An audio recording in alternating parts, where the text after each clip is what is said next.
Solutions, changes? All in favor? Aye. Any opposed? The next item is approval of the minutes from the March 12th, 2015 Finance Review Committee meeting. Move to approve. Second. Any discussion? All those in favor? Aye. Any opposed? Approval of the minutes from the March 26, 2015 Special Finance Review Committee. Move to approve. Second. All those, any discussion? All those in favor? And then we move to old business, discuss finalizing the 2014-15 budget.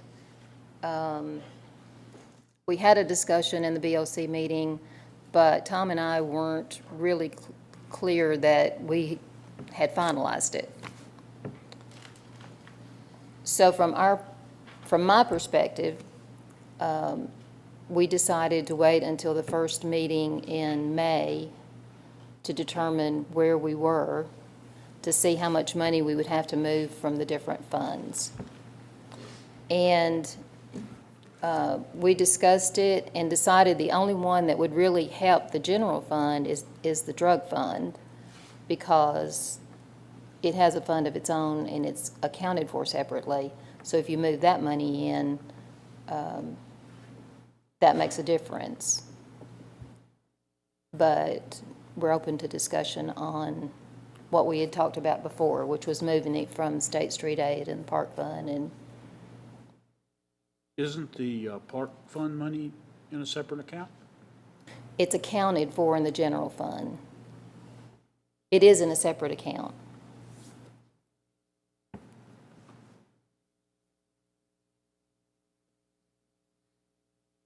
I don't think it doesn't matter if we do it now or later. I mean, there's money in the general fund, right? There's no hurry. Right, and we don't really know how much we're going to need right now anyway. So if we moved things, we might have to move again. There's no sense in doing 2 budget amendments when we can do it with one. I agree. So wait until May the 7th, or May, whatever the date is. Tom, you want to say something? May 7th is correct. Okay. Thank you. Everybody did receive, I hope has received a copy of the proposal from Cumberland Securities. I have asked him to be available to come to the May 7th Board of Commissioners meeting. If we need to do a workshop beforehand or anything, y'all, any questions anybody has for that, what I have asked of him is a resolution, and I've asked it to be prepared and have our attorney be able to look at it beforehand, and I've also asked him to have make sure everything with this transaction is approved by the state. So I told him if we can't have those two things by the 7th, I can't count on it for my budget, for our budget. So anyway, if anybody has any problems with him coming on the 7th, or if let me know now, or if y'all want to have a special meeting before that, we'll get that scheduled. That's all I have on that. Is there no way we could get him on the agenda before the 7th, where we're not having to make a quick decision? Besides what we reviewed of it, I mean, it made a discussion. I mean, I know Brandy did the agenda today for the 16th. I believe with the complexity of this transaction, the 7th will be the earliest we could have him out here with all the documents, and we may be pushing that. But he told me he could have everything ready by the 7th. I'm not so sure that he can, but I'm hoping he can.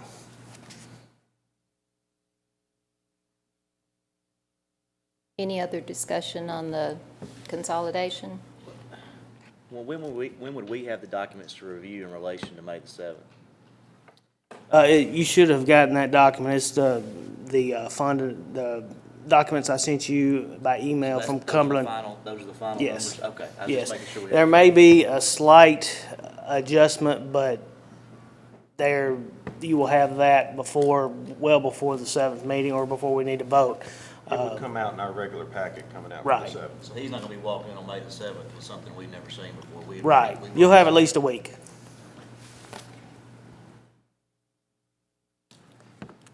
Is there any discussion about selling the properties?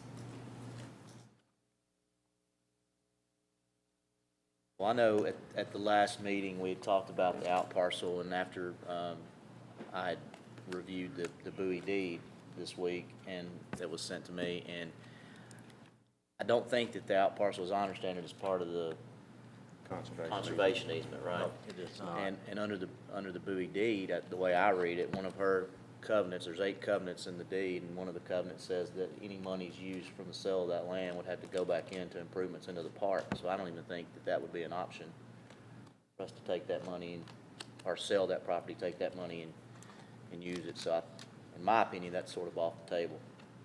Well, if that's true, then the Deer Ridge, all the property we own was given to us pretty much by Dr.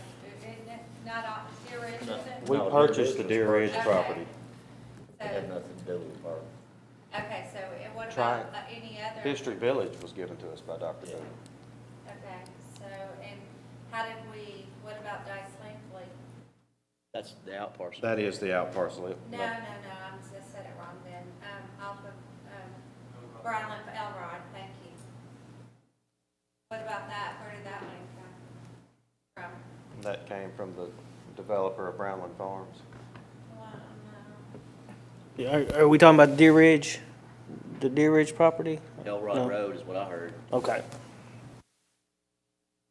Nothing about that one. Elrod Road, they gave us 1 acre on 96 for the future fire hall, and they gave us 9 acres for public use for soccer and stuff, baseball, softball, whatever we decided to put out It there. That was in the sale initially of that. deeded to the county. It was deeded to us, then we sent it to the county, and then they didn't do what they said they were gonna do, so it reverted back to us.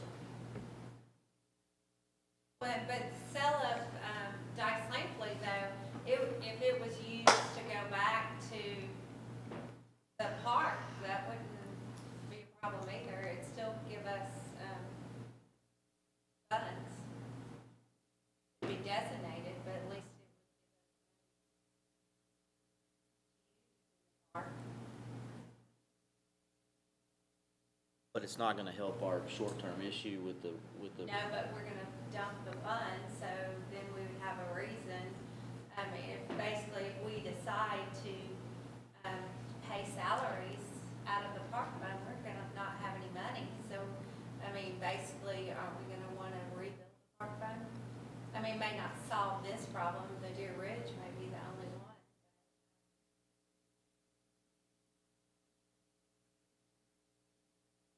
Well, I'm sort of like Tom on this, and Donna, I really don't know where things were left in terms of the items we discussed. I know we discussed them at this meeting, and then we discussed them at the BOC meeting, but we've not taken any action as far as I recall. So are we saying we're going to do that on May the 7th? Or we're gonna make some decisions on May the 7th, or where are we with? Consolidation, the consolidation loan is May the 7th. I understand that. but- And we're going to decide at that point where we stand and what we will have to cover. The consolidation loan is something that's gonna help us next Next year. fiscal year, not for the Right. next 3 months. Right. So I'm still confused We're about. doing both. Well, the next 3 months is coming on us pretty quick, so. Well, we know that we're not where we need to be, but we don't know what the final number is going to be. Do we need 50,000 or do we need 200,000? So by May the 7th we're saying that we will have a much better picture of what that is. And we may not know exactly at that point, but. Yeah, we won't really know exactly till June till June 30th. 30th. So we may not actually do a budget amendment until then. But we will have an idea, a better idea. We will have April numbers in, and no, for the most part, we have payments to make and salaries to cover, and we'll know what we have to cover the first part of May. I'm speaking for you, Tom, is that true?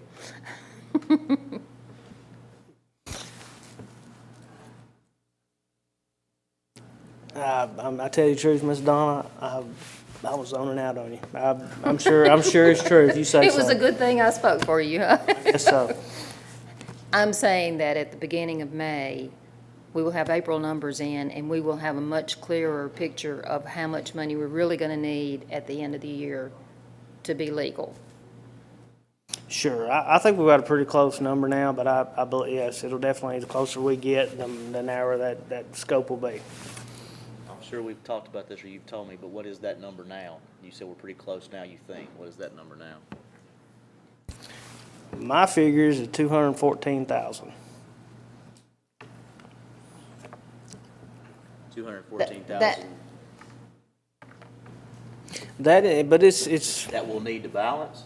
Is that what no, you're that's saying? that's our shortfall between revenues and expenses. So the balance will need 214. Well, No, and let- let me explain how that works, because this is not, we got everybody confused.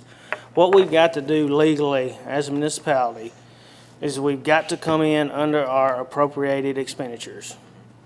The revenues, according to the state, it really doesn't matter. We've got to come in under our appropriations. Now, but how we pay for those is a big deal, because we have no reserves, and we need to, and our revenues coming in under what we predicted it would.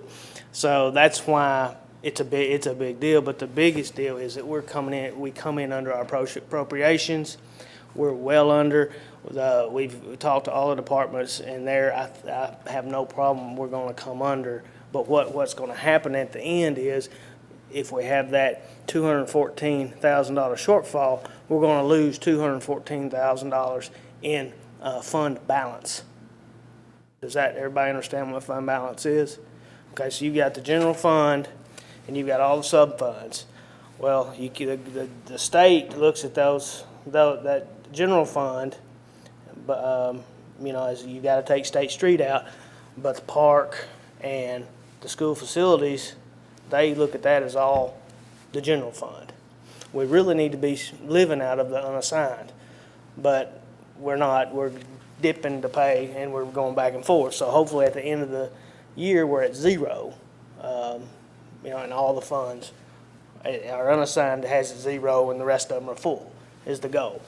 And we'd like to get it where the unassigned has $1 million is with this stabilization plan. Well, we've got to come in under appropriations, and we cannot dip into State Street aid, facilities tax, or the drug fund. And that's what the state is making sure is watching for us to not do. Well, at the last meeting, I had talked about getting the unassigned to zero, and I'm now realize that that's not even a realistic possibility. Now I'm just hoping that between now and June 30th that we do what we need to do to be legal, using your term. And that's what number, I'm trying to figure out what number do we need to be legal, have the money in State Street. We need to get that $214,000 as small as possible. Okay. And that's what some of these things we've discussed would help us with. Yes. Okay. Let me, Small as possible, you mean zero, we need the 200. can I interrupt? Sure. Even if we got the two, and I take responsibility for this, when I was reading the minutes to the last meetings, I realized that everybody zeroed in on that $214,000. It really doesn't matter if we spend more than we bring in if we had reserves. We actually spent, the reason we're going to be at $555,000 negative in unassigned is we actually spent about $350,000 more in unassigned than we had. So it's all kinds of numbers, all kinds of issues that we're talking about. The legal thing that we have to do is we have to cover whatever, when Tom does the accounting every month, he carries the balances in these funds as they should be. So when we get to the end of the year, we know how much money should be in those accounts. If we don't move any money, it looks like the state street aid is going to be about $200,000. We have to have don't hold me to these numbers, they're rounded. We have to have $200,000 in cash in that account June 30th. Or have charged $200,000 to that appropriation Yes, on legitimate stuff. yes. So the moving of $200,000 to paving, salaries of employees, equipment that's used in the street production will offset that if we have done those things, Yes. which we have. Or have we? That's what I'm Yes. trying to figure out. We have. Yeah, we've spent it out of General fund. Spent it out of general fund all year long. We're replacing what we spent out of general fund that we could have spent out of there. What I'm saying, we've not decided to take that action yet. That's. No, that'll No. that's later down the road. That's what we're one gonna of do the May options, 7th. Yeah. And I have one other thing to say about that, and right now, the state is allowing us to keep state street aid in the general fund. A lot of municipalities, it's gotta be separated out, just like facilities fund and drug fund. And I'll probably move in the near future to do that as soon as cash flow allows. But, that, as of right now, it is part of our general fund, even though it's restricted. And that was part of the stabilization plan, is we would move that fund out, and it would be one of its own. Mayor Carroll, did I cut you off earlier? Okay. But the state street aid is still intact. Really what we've dipped into is the school's facility tax to live on. Yes.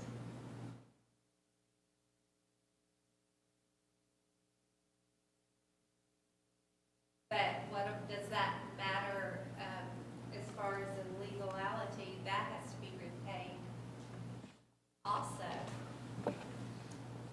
It would matter if the county requested funds.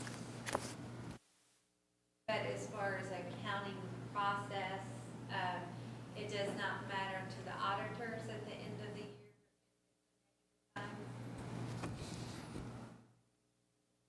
Yeah, I tried to explain that a while ago. It's lumped, the way the state looks at it, it's all general fund monies. They don't look at it, they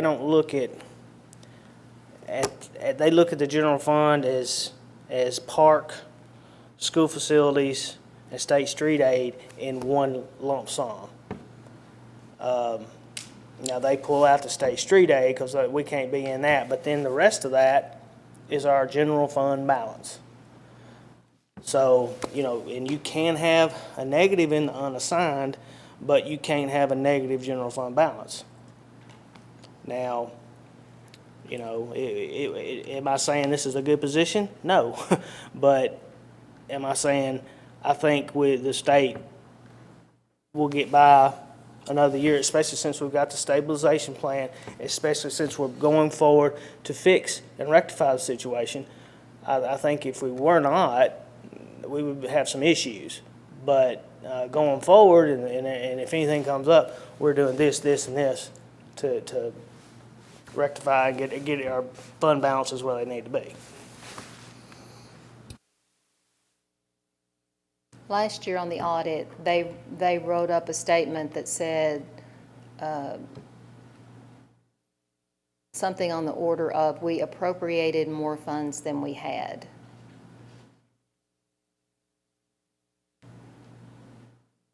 In some kind of convoluted sentence. I'm not sure about that. We have to pull that out and show it to me. I did pull it out and I forgot to bring it. Okay. You would think we would have learned from that. Any other discussion?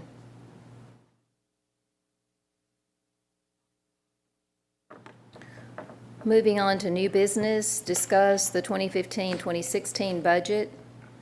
And in order for us to know what we're really looking at, I asked Mr. Hall if he would have his department heads give us an overview of what their departments do, so that we all, I don't know anything about really what the services, I know we have police and I know we have firemen, and I know that sounds real simple. So they're going to give us a little better view of the services. But let me add to this. I think it's very important as we move forward. If we there's two ways you can attack a financial issue: the revenue side or the expenditure side. And I think it's very important that the citizens know and everybody's clear how much services are being provided, and it costs money. So and I've looked at a lot of things, and I've only been here 17 months, but I see services rising and revenues falling or staying the same. So I just think it's very important that we lay out exactly what we do provide, so that when we get ready to cut, this is what, if we have to go that route, everybody knows what's on the table. And I know these guys are so excited to do it that one of them's going to jump up here and volunteer to be first. All right, my name's Travis O'Neill. I'm the fire chief. Basically, I'm just here to give a brief overview of the department and the services that we provide. The Fairview Fire Department is staffed by 15 full-time personnel, 9 volunteer firefighters, 9 probationary firefighters, for a total of 33 in staffing. The department operates 3 shifts staffed by 4 career personnel on each shift, providing service 24 hours a day, 7 days a week, 365 days a year. The department's administrative staff currently consists of the training officer as well as myself. Currently, the Fairview Fire Department provides many services beyond the simple portrayal in the job title of firefighter. The department is responsible for a variety of activities that are emergency and non-emergency in nature. The emergency and non-emergency related activities include, but are not limited to, fires, which consist of building fires, vehicle fires, brush fires, and other miscellaneous fires that could arise. Alarms, fire alarms, carbon monoxide alarms, water flow alarms, medical alarms, investigations, smoke and odor investigations, vehicle crashes, injury and non-injury, rescue operations that consist of rope rescue, trench rescue, water rescue, extrication, structural collapse, and confined space rescue. We respond to medical emergencies at basic and advanced life support levels. We respond to hazardous materials incidents, as well as disaster events and mass casualty incidents, should they arise. Last year, we run 809 calls, and this year we're at 252 so far. Other services we provide include codes enforcement, fire prevention, pre-planning, plans review, fire and life safety inspections, public education, station tours, fire investigation, arson investigation, and any other special event appearance that could arise. All the things that I've listed have reoccurring training that's attached to them. They all require ongoing training to keep up the skills and certifications in order to continue to provide the service. Fire department personnel logged approximately 3,563 man-hours over the last 6 months of training, which equates to about 20 man-hours a day or 4 hours per person on shift daily. And that number could be less or more, depending on what training is. During March, the 33 members of Fairview Fire Department conducted 564 hours of combined training. 465 of that was in-house, and 99 was going to the State Fire School or outside agencies. Other duties that we have to do, station duties, consist of upkeep, maintenance of the fire department facilities, vehicle maintenance, fire apparatus inspections and checkoff, small engine life safety equipment inspections and maintenance, computer incident reporting and patient reports for all dispatch responses because it's required for national statistic purposes, as well as physical training. And the department must also complete various tasks that directly affect the insurance rates and protection classifications for the community we serve. And basically that's a brief overview of the fire department and the services we provide. And There are probably a lot of things in between there that I haven't listed, but that's just a brief summary. Thank you very much. Can we ask questions or we're just listening? To make our time not be so long tonight, I thought we wouldn't ask questions tonight, but they will be available to come back for another meeting, so you can ask questions. Is that okay with everybody? Because our time, we got a lot to cover tonight. Thanks. Thank you.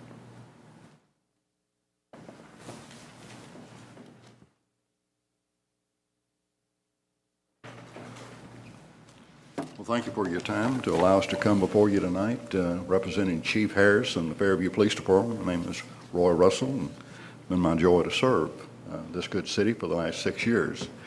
I prepared a few notes and got to thinking about it this morning. The first call I heard come across the radio, I think it really defines what the Fairview Police Department's all about. Dispatcher calls and says a citizen says that she can't get her walker inside her car. Carla Cottrell, 762, said, "I'm on it." A few minutes later, she was there. A few minutes after getting the walker inside the car, she's back in service. The history of law enforcement reveals that it is one of constant change and challenges. To protect life and limb and property in urban areas in the early 1800s, police agencies employed individuals that were later called constables to be highly visible, very vigilant while patrolling the streets of their city, mostly on foot. And these officers were called constables on patrol, and that's where we get our word cops today, C-O-P. To make our town fully protected, the complement of 25 sworn officers of Fairview Police Department must do the same thing that the English bobbies did 200 years ago. Sir Robert Peel had a vision of better police force in 1828, and his officers were nicknamed bobbies in his honor. However, to keep up with the ever-changing demands of delivering good police services, change has to take place. Our patrol officers, unlike the bobbies, do their patrol work in marked vehicles in order to maintain high visibility as they patrol the streets of Fairview. The average patrol officer will cover approximately 80 miles per his or her shift. And this patrol time is split between covering the heavily traveled state highways of 196 and the residential neighborhood. As a result of this ever-constant watching and patrolling, we have been named the 11th safest city in the state. And that comes from a list of well over 300 departments. Some of them have a department as small as one officer. In the first 3 months, I crunched a few numbers this year. We reported about 180 incidents that came from as simple as found property to as serious assaults.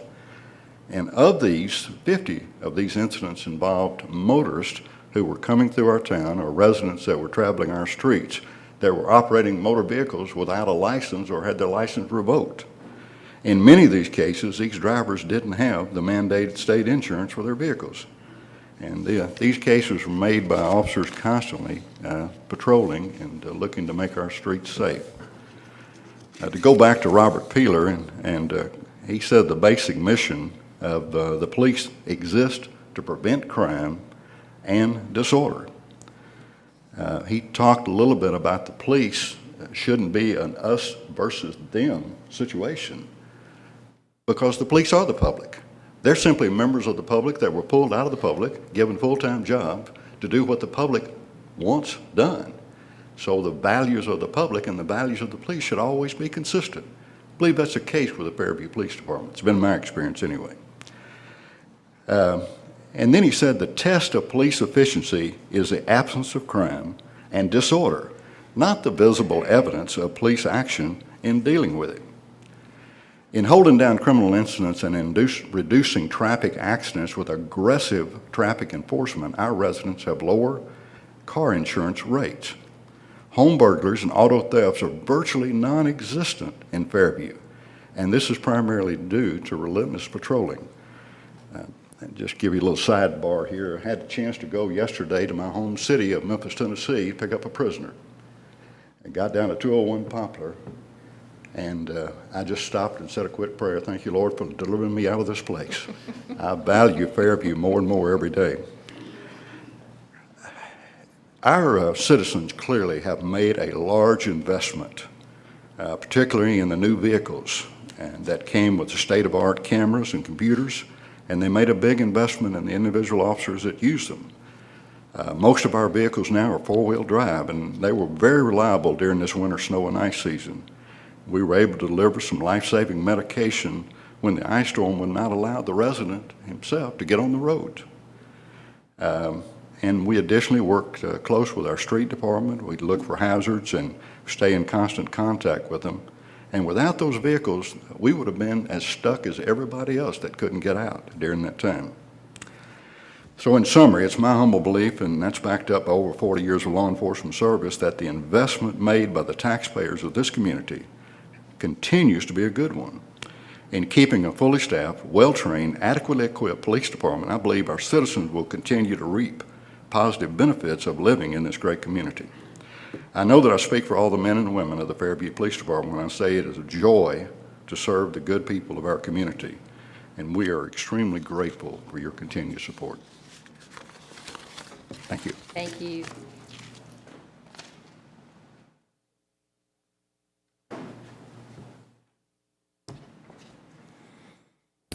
Hello, hello. My name is Keith Paisley. I'm Community Service Director.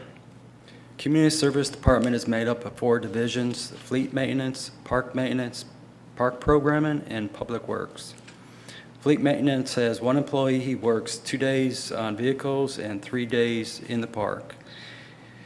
And his responsibilities are for all the repairs made to city vehicles, whether in-house or taking them to be repaired some other place.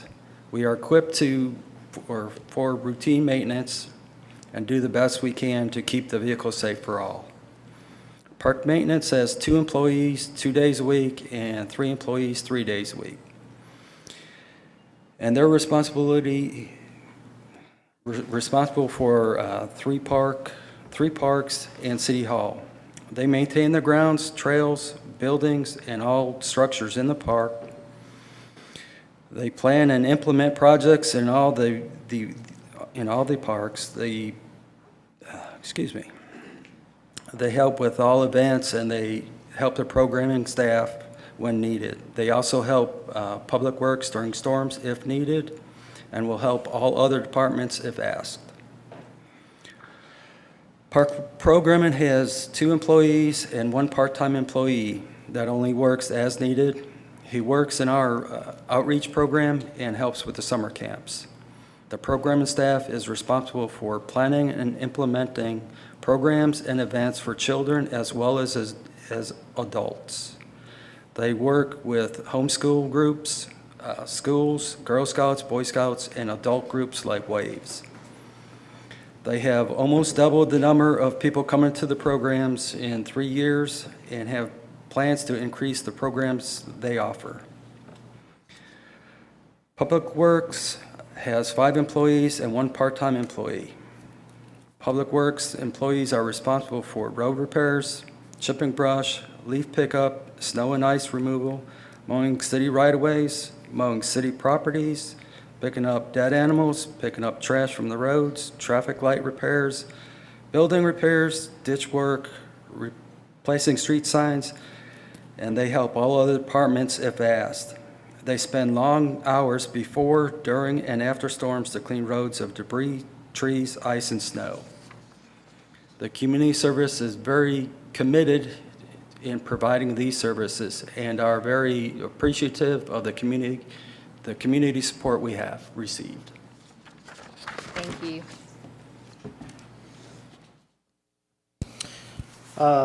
My name's Tom Doherty. I am Finance Director for the City of Fairview, and I've been asked to talk about the administration staff. The admin has 9 employees and starts with the city manager. And I'm just going to read general statement of jobs on each one. The city manager is appointed and employed by the Board of Commissioners. He is the administrative head of the municipal government under the direction and supervision of the Board of Commissioners, and appoints or discharges all city employees, acts as the city's personnel officer, and represents the city at official functions. And I just want to say that it's my opinion that we have a city manager that cares greatly and is affectionate for the town of Fairview, and it's a joy working for him. The codes department has 3 full-time employees. The codes director is responsible for overseeing the operations of the codes, planning, and zoning department, and works under the limited supervision of the city manager. The building inspector is responsible for inspection of residential, commercial, and industrial, including alterations and compliance with the city, federal codes and regulations, reports directly to the planning, zoning, and codes director. And our codes clerk performs various secretarial and clerical duties for the planning, zoning, and codes department. Responsibilities include calculating and issuing different types of permits, setting up inspections, maintaining the files, and handling requests from the general public, both in person and by phone. Reports directly to the planning and zoning and codes director. And I will say that our codes clerk has been out with surgery, and our building inspector and codes director have stepped up, and they have done an exceptional job in her absence. And we wish her quick healing. Finance director, I am over all the codes department reports to the city manager, and then I have the finance department and the court directs reports to myself.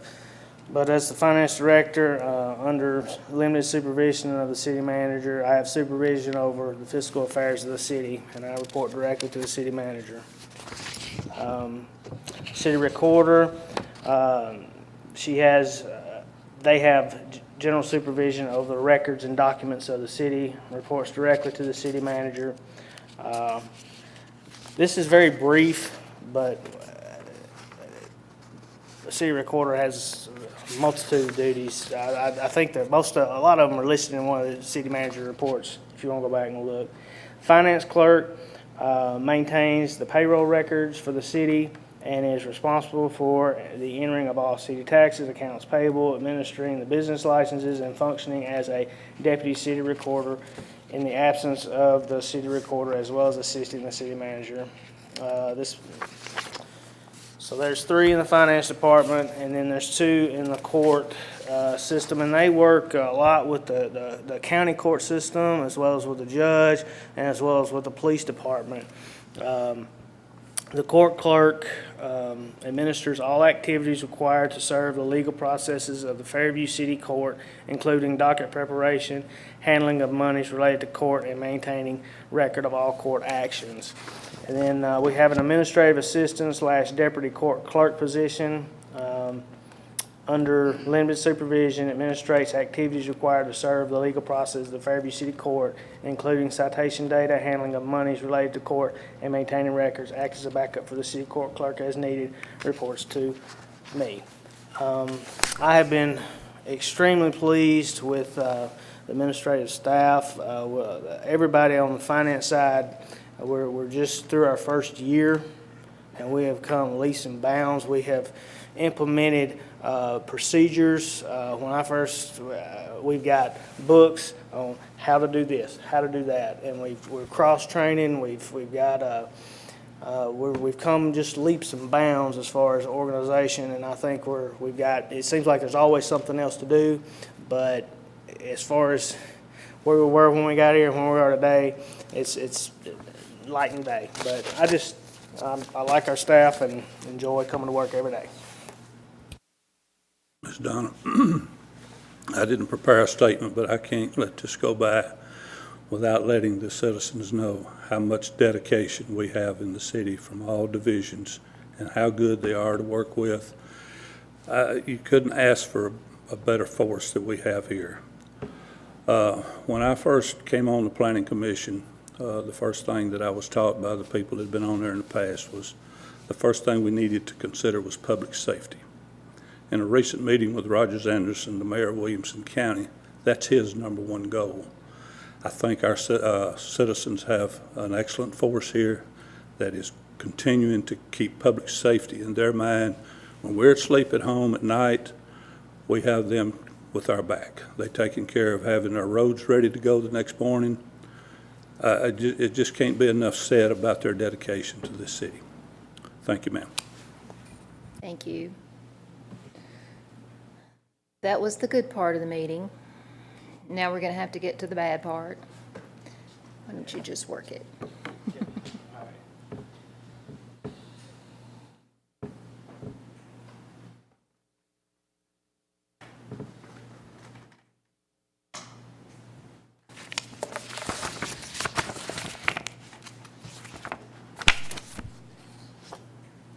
Last week, and we were going to move all those funds around.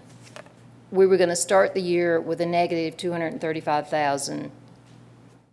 That was not counting selling any property or anything, which we don't know at this point. So that, the 235 will turn into 500,000 if we don't sell property or something to overcome that deficit.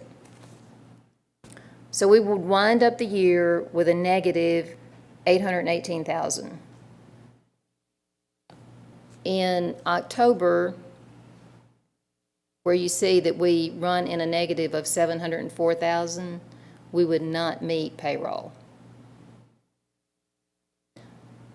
So this is, if we make no changes, we have no salary increases, we don't spend any more on insurance than we're currently spending, if gas stays down at $2 a gallon, all of those things, if nothing changes, we're still going to have a deficit of 582,000. Go to the next. We can go back and forth on these screens. And is this without your consolidation, your restructuring, or is? We've moved to that. This first one was no changes whatsoever, if we just went straight forward. So the second one is with the loan restructure. And our debt service for the first year would only be $24,371, and we would have a shortfall of $74,609. Still carrying forward that $235,000 that might turn into $500. We would be short $310,000 even with the debt restructure.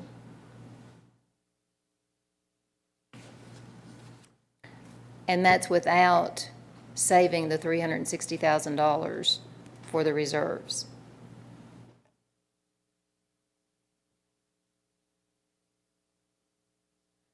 We added the $360,000 to reserves as an expense because we don't know where we're going to get that money from. That leaves us with a negative $670,000. But, you know, that if we have a source for that $360,000, then it would go back to the 310. So, where would you like to start?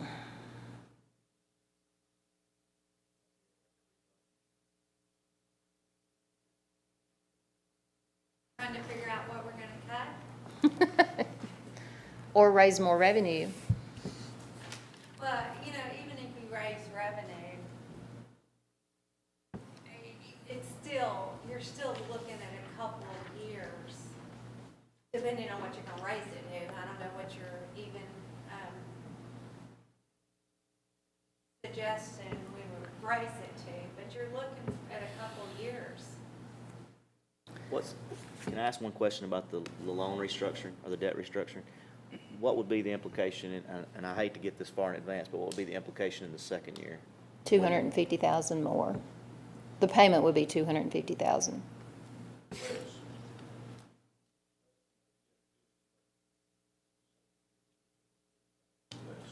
Less, but the principal. It's about, yeah. The principal payment would still kick back in the second The- year. The first year would be no principal payment, is that right? Interest only. The second year is gonna kick back in. The second year's principal and interest is 259,630, Versus what are we paying? What's our debt service now? about 522.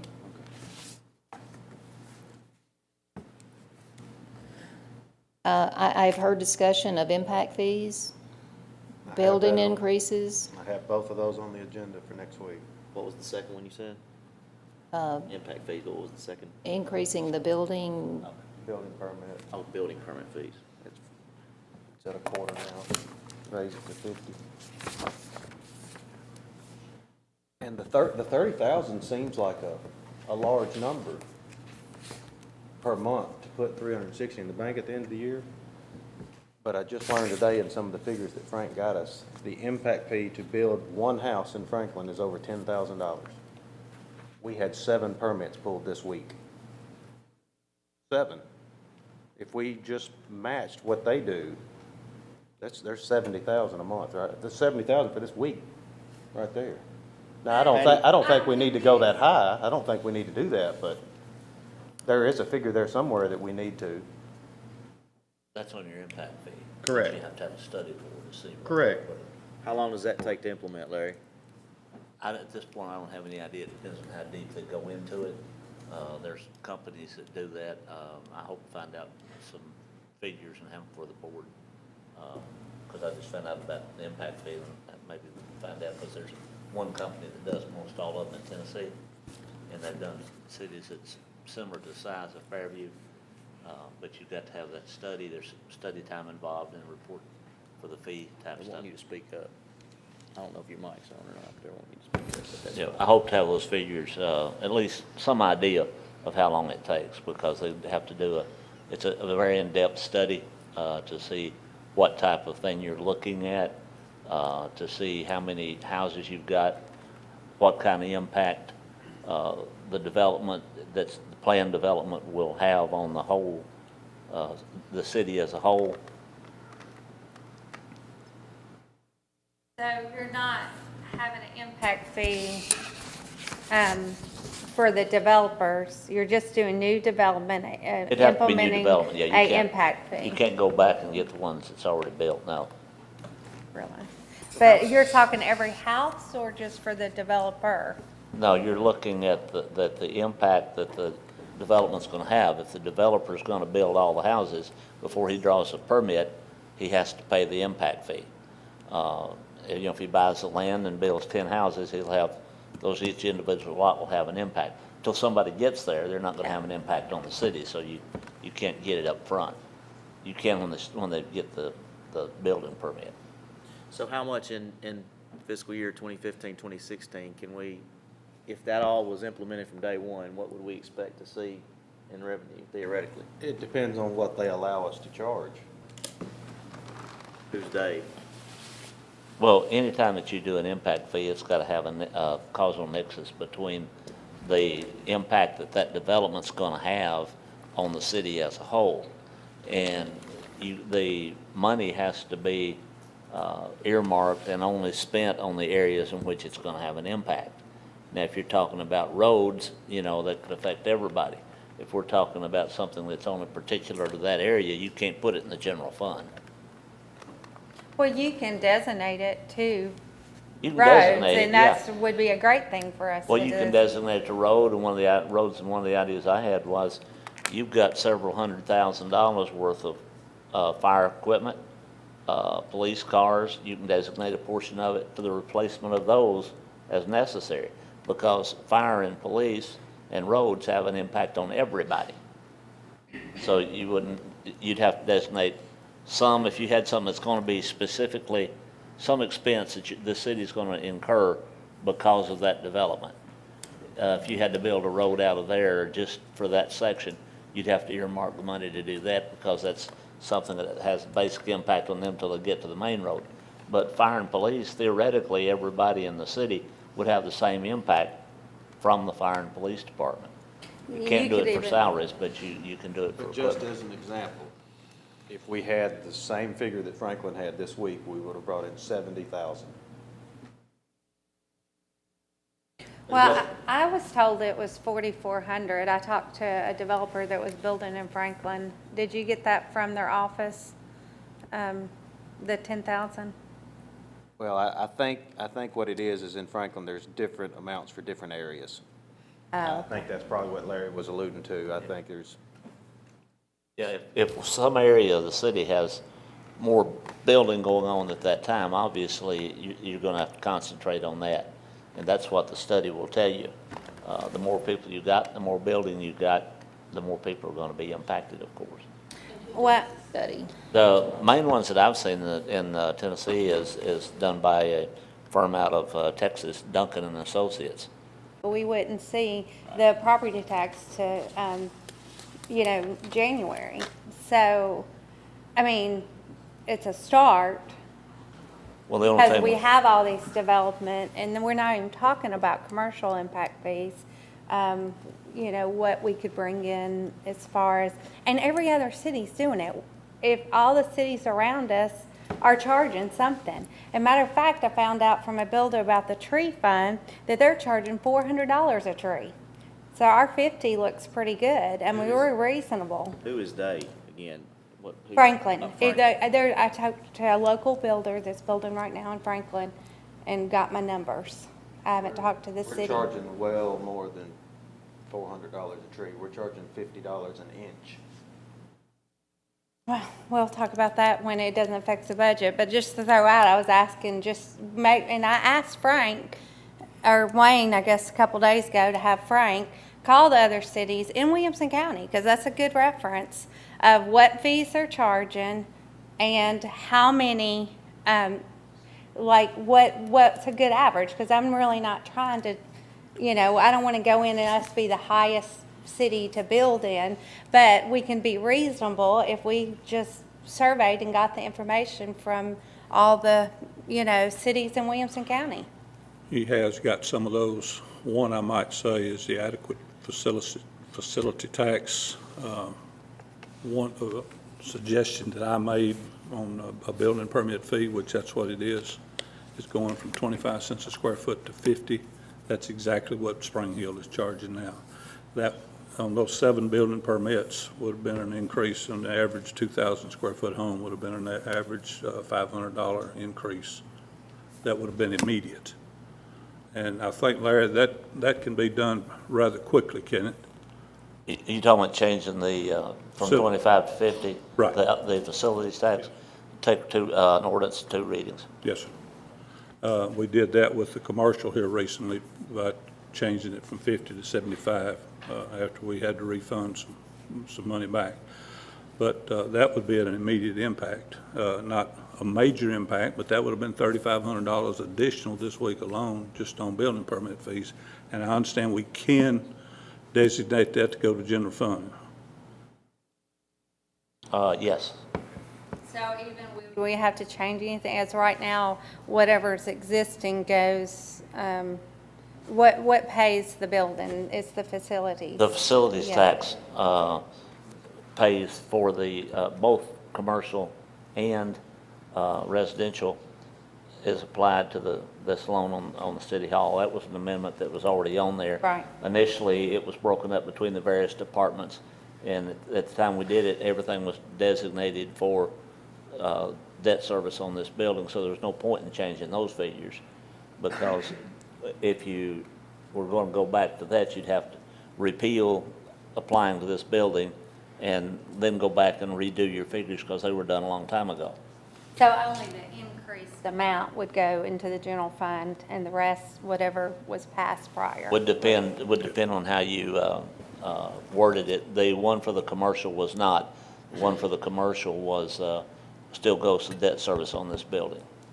So if we consolidate all of the loans together, the building is no longer a separate payment? Then you'd have to go back and revise both the commercial and the residential, because you'd have to take off the part that designated to pay the loan off here and redesignate it however the board wanted to divide it up between the police department, this department, that department, or take that out and just designate it to the general fund. Could you designate it to the loan payment? It already is. What I mean, the loan payment for everything. Oh. When we restructure. When you restructure, yeah, once you did that, but if you do that, you'd probably be smart. I don't know how much time that would take. If they want to do that, of course, it would stay going to the building until the ordinance became final. And if it did, we'd just have to revise the ordinance and have it all going, if you want it all to go to that. designate the company, what it is, and all this kind of stuff pursuant to an agreement, resolution, contract, whatever. Yes, they could do that. Well, when's the soon, even if we did the restructure, when would it take effect? I mean, I know the payment wouldn't be due, but would it take, I mean, it would have to go through us, and then would they be ready? Are they ready to go May 7th, or? My main concern was, A, we had a resolution before we passed our budget, and B, we had the blessing of state comptroller. I don't care when they finalize it, once we have those things, as long as I know it's going through.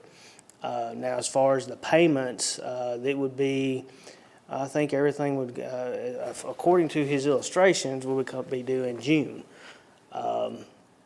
I'm sure that's somewhat negotiable, but I think it's good to have it in one time, and I definitely want it after property tax season. Would it all be finalized before we had a payment due on the current debt? Yes, everything, no, not for this fiscal year, but anything in the next fiscal year, yes. So come July, we're not making a payment. We don't have one due till when, December? Well, we've got two due in May. No, I'm talking about next fiscal year. Next When's the fiscal first- year, We have $11,000 in October. But the big ones. The next ones are December. Yeah. Surely we can get it done by then.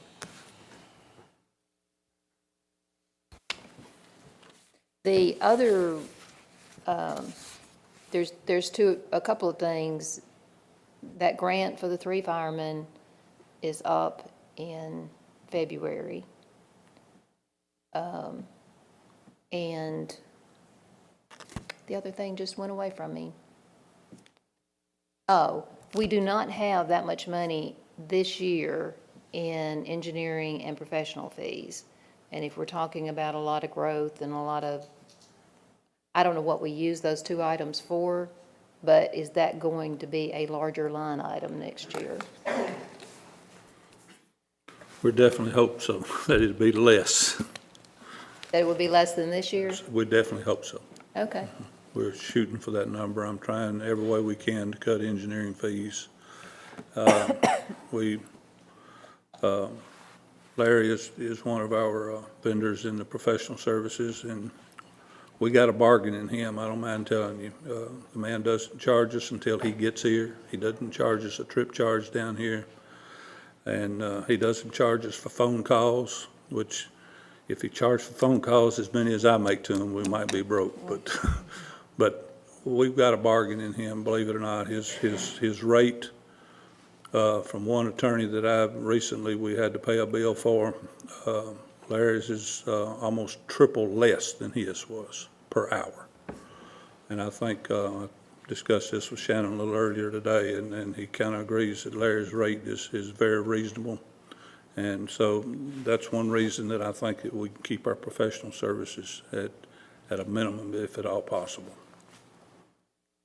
Most of the engineering fees for developments from the city's cost is passed back on to the developer himself. Okay. Or herself, whomever it is. Now, we found over time that wasn't being done, and the city ate a bunch of those costs.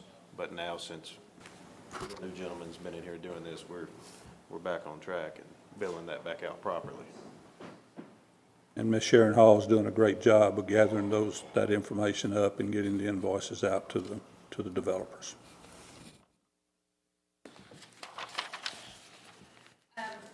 So it sounds like the facility tax is something we can do pretty quickly,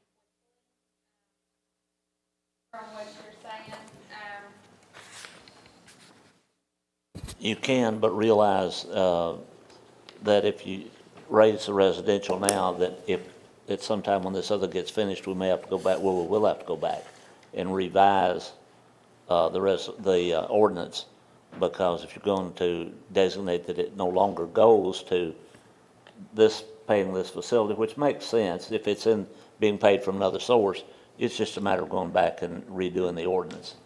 And once you have it for the first reading, then you can start putting it in the other, because you've got legislation pending, but we'd have to get that up at least through first reading, to say, to designate that to go entirely to this, and there would be no reason to redo the department thing, because all you're doing is taking the entire facilities tax from this hand and being paid from somebody else and putting it, instead of going for facilities, we'll put the name of the place it's going to.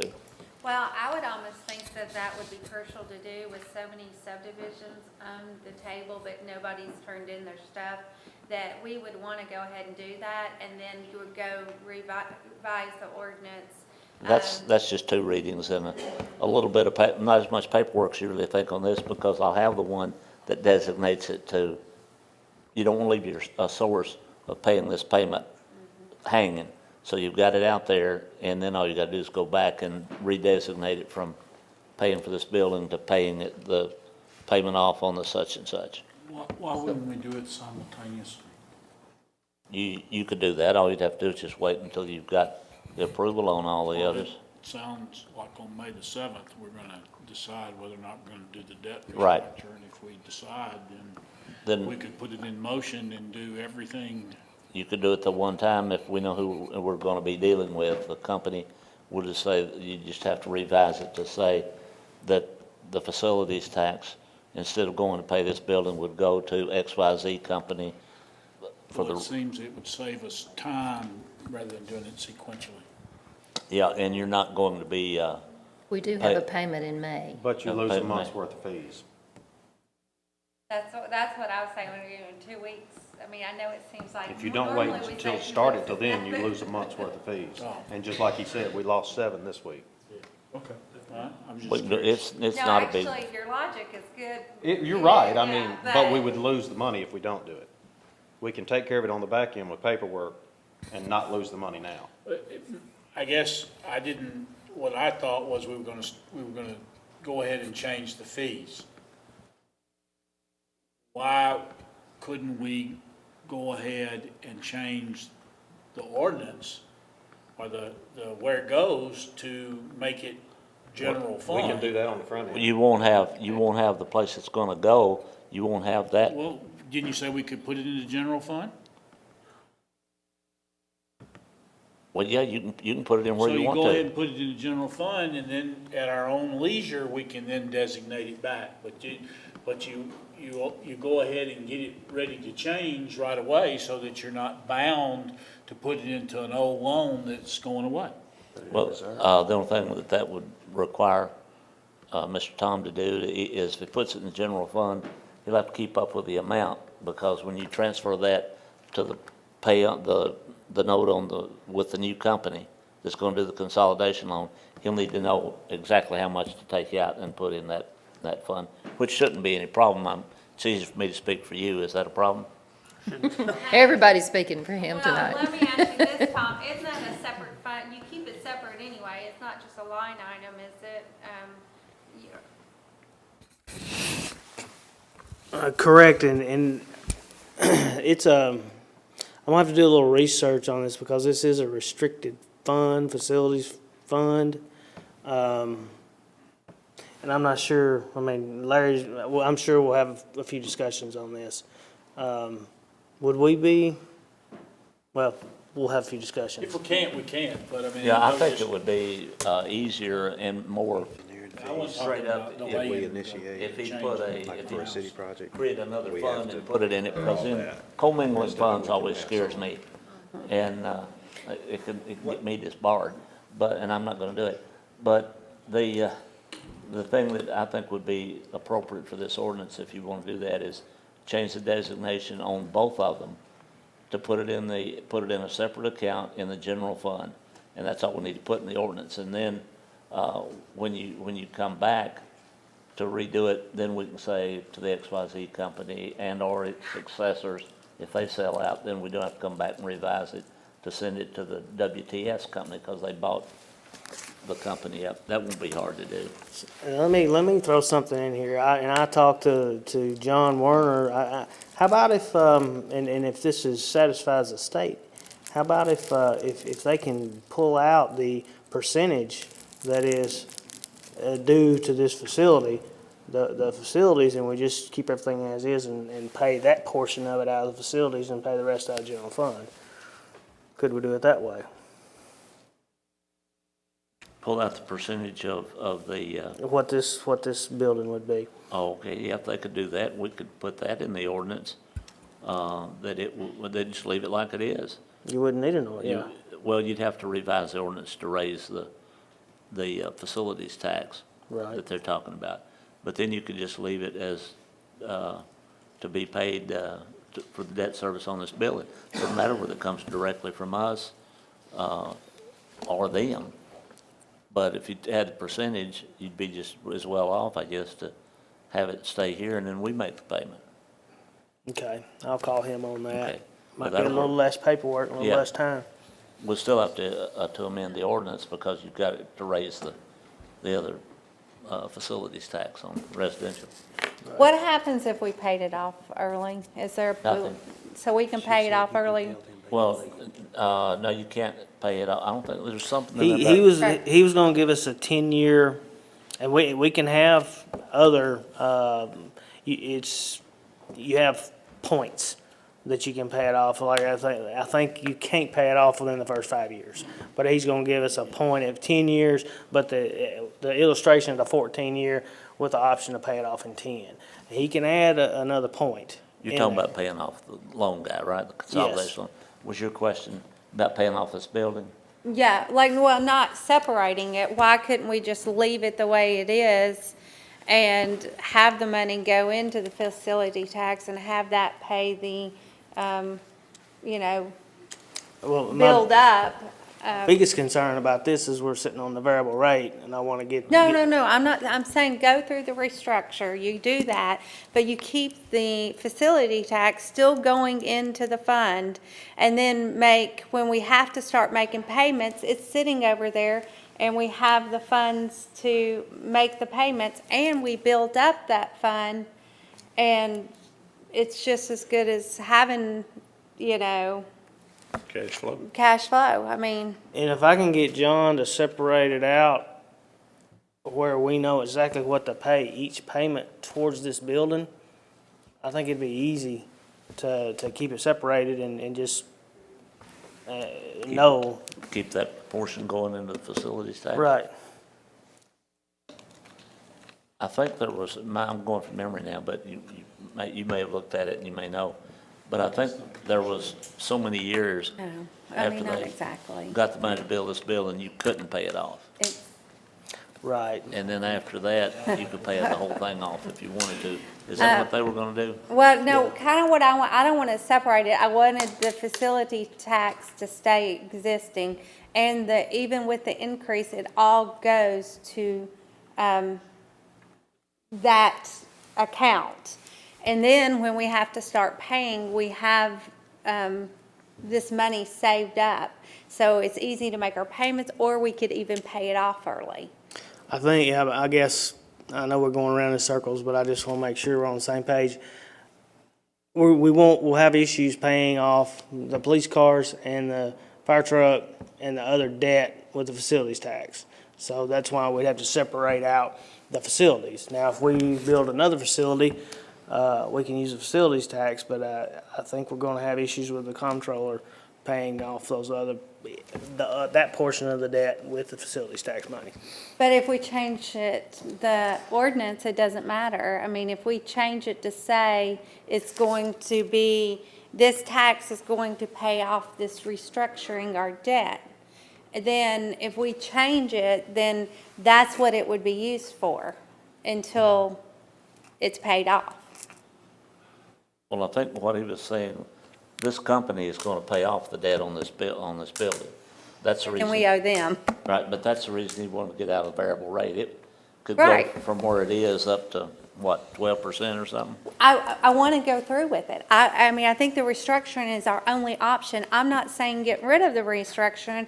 We change it to read that we use we increase it, then we use it still to put in that account. When we have to start paying it, we have a chunk of money where we don't have to worry, and it's sitting over there, then we make our payments. If we get enough, we want to pay it off early. If there's no huge, penalty, we pay it off early. We still have money in our built up reserve that could, and now it's not unrestricted, but it's still built up, then, we potentially get out of debt quicker. We use the tax increase to help improve our situation, and I don't know, makes sense to me. Where is this? Yeah, and we will still have cash flow issues, but we just named all these other taxes that we could, impact fees and stuff like that could help. What line item is this in the budget? Building permits, is that what we're talking about? The budget for, in the We're revenue? making payments for a year, we'll still have that. No, it's not even in the unassigned, it's in the facility tax fund. Now, whenever we get a building permit, there's a percentage of it goes to general fund, percentage of it goes to facilities tax. And, What I'm interested in knowing is how much we anticipate this closing the gaps of any of these three scenarios that we have up here. I was just going to jump in. We're really talking about small dollars when we've got a $600,000 problem. Yeah, that's the number I'm interested in. We can, I understand there's a lot of these things that we're gonna have to iron out, but I'm really wanting to figure out what steps we're gonna take to close the gap on any of those three PowerPoint slides. And this is one option, but it sounds like this is a small. An immediate option. The only way I see to do it, and we're talking about, let's just say we wind up in a negative 500,000. If you take that and the shortfall of 74,000, we're talking 600,000 that we need. The only way I see to do it is with property tax increase. If we're going to keep the same services that we have, and that's the reason I asked the people to come in tonight and explain to us what we have. I'm going to assume that the citizens want to keep the same services, but that's a big assumption on my part. I'm sure they're going to let us all know what they feel about that. And I think it needs to be an amount that's going to get us where we need to go. The only other option that I see, and we can use these increases in fees and impact fees and all that stuff to cover the increase that we know we're gonna have. And if you, what's 5% of 5 million? I should be able to do that. 5% of that 459 is about 230,000. We're probably gonna increase expenses 230,000. Would be my guess. I don't know, but How, until we close this gap, can we increase expenses at all? I understand some it just things kind of increases. Well, I understand, but then we're gonna have to compensate for that somewhere. Because the way I see it, and maybe my mind's working very simplistic, it seems like, and I wanna say this too, I appreciate all the folks that came from the departments and spoke, but I hope that no one's questioning the level of services that we have in the city. Our folks here are excellent. And, I hope that wasn't as much for us as it was for whoever's watching, because I certainly didn't need that to understand what we have here and what we offer, and I want to keep that. I want to maintain the status quo, but back to what I was saying, I don't see how we can, without compensating somehow, if expenses are going to increase, we've got to compensate somewhere. We've had a problem historically of spending more than we generate in revenue. That's... Our historical problem has been that we spend everything that we bring in when part of that money was designated funds. That's why we always have the shortfall. Before last year, we always had reserves to take it out of. And I'm not disagreeing with you. I just don't see where there's cuts without cutting services. It sounds like even if we increased revenue, even if we increased revenue, we left services or our expenditures exactly where they were, it would still take us, taking no other action, several years to dig ourselves out of the hole. Yes. Well, it's And also. that's without even getting the 360,000. Right. One of my things that I just keep going back on, every year I have said, well, let's make cuts, let's make cuts. Well, okay, we never did, we can't cut service. But last year, at the end of the year, you have a new set of eyes. Tom and Wayne came in and they found areas to cut. And the department heads cut because we had to. This year, we do this budget, and lo and behold, we're getting to the end, and they're finding areas to cut. So, to me, you can't tell me there's no areas to cut. All I'm saying is, let's get specific. Okay, so I think when you look at things, you need to take each department and evaluate what's the necessity, okay?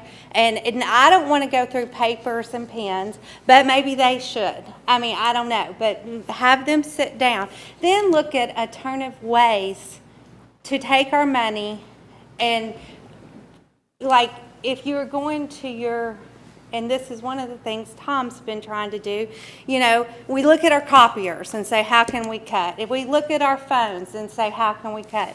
You add up, if everybody does that, you bring it together, and you don't want to get rid of people, I understand, but then you sit there and look at what services we offer. How much is that service costing us? And then if it's something that's not of value, then we need to find ways to cut it. Or maybe that we don't run that service, you know, every day of the week, that we only do it a couple times, and it may be an inconvenience for, you know, the citizens. But if there's ways, you're just going to have to reevaluate it. Like, I came into my job, I came to a program that wasn't making money, and it is making money, but it had to look and value. My salaries were the most important, so let me get rid of XYZ. Do I still offer the same good service? I do. That's what we need to do. We need to get real and get in there and decide what is a necessity. And then once we get rid of the fluff, you know, see what we have. Okay, so we need, Okay, we need so 10%, so we let Tom and Mr. Hall go back to each department head and say, you have to cut 10% from your budget.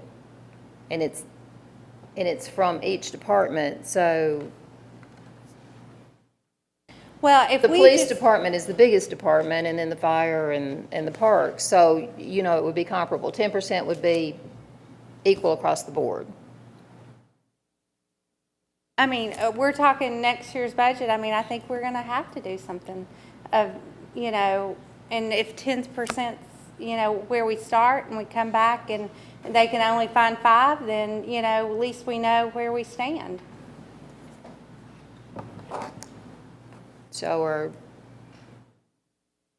And it doesn't mean we're not going to have to increase taxes. That's just a step.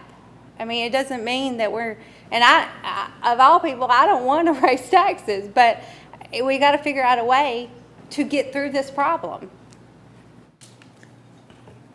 so do we want to assign that to them and schedule another meeting? Well, you know, one of the things that Commissioner Bassell mentioned in a finance workshop earlier in the year, and we totally agree, if we take only what we take in, they may cut way more than, we only take what we took in last year, and that's our budget, and we give it to the city manager and let him, you know, determine what their departments, if But we what- do that, we're gonna find there's cuts.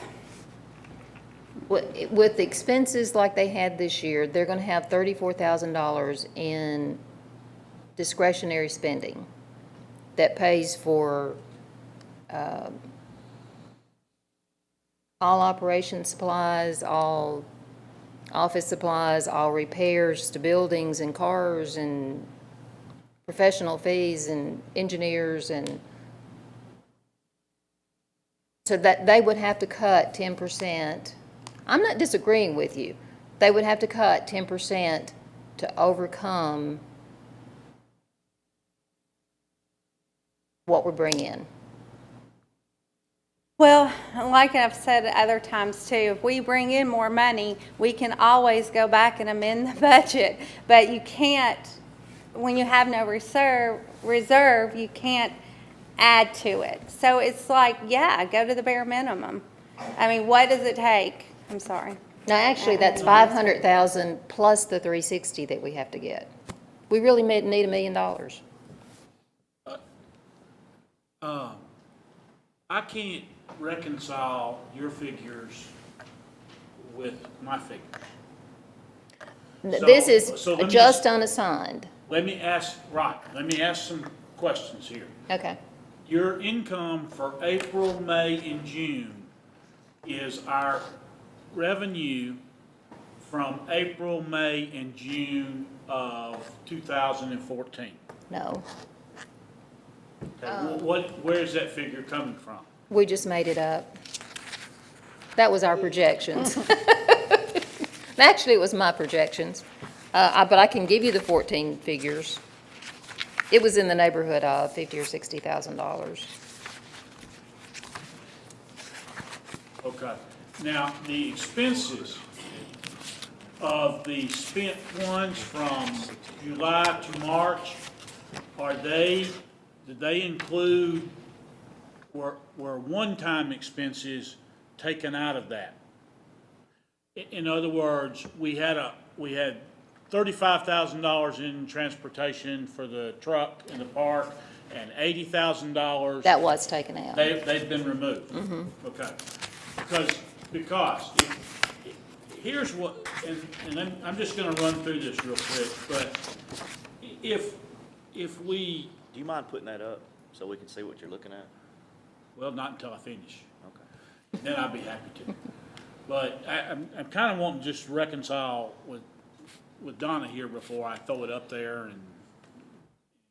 but you've got revenue expected of 4.55 at the end of the year. I came up with 4.7, but we'll go with your figure, it's less, 4.55. Okay. In terms of next year's budget, that's where we start. What do we add to that? Well, we add to that the money from the facilities tax and street aid can be legitimately used to pay expenses. Now, I know we don't want to use those two things to pay, well, the facilities tax has to go toward the debt, but I know we don't want to use street aid to pay salaries and stuff, but it can be legitimately used that way. Yes. So that is potential income of $260,000 based upon what we took in this year. So we're really not starting with 4.55. If we're starting with income without raising anything, we are starting at closer to 4.9. Okay. Okay. Or you could Now, reduce expenses by well, whichever. 4.9. So, when we do that, then we have. Now, how did we get to 4.9? Didn't we start at We 4.5? started with your 4.55 up there, and we added facilities tax and, street aid to it. Those can be spent on annual expenses. Right? The facilities tax can't. It goes in, I haven't taken out anything, so debt payment hasn't come out yet, it's gonna go into debt payment. Okay. So you either, if you either include it in income, or you subtract it from debt payment. You don't get to not include it in income and then still have a full $522,000 worth of debt payment.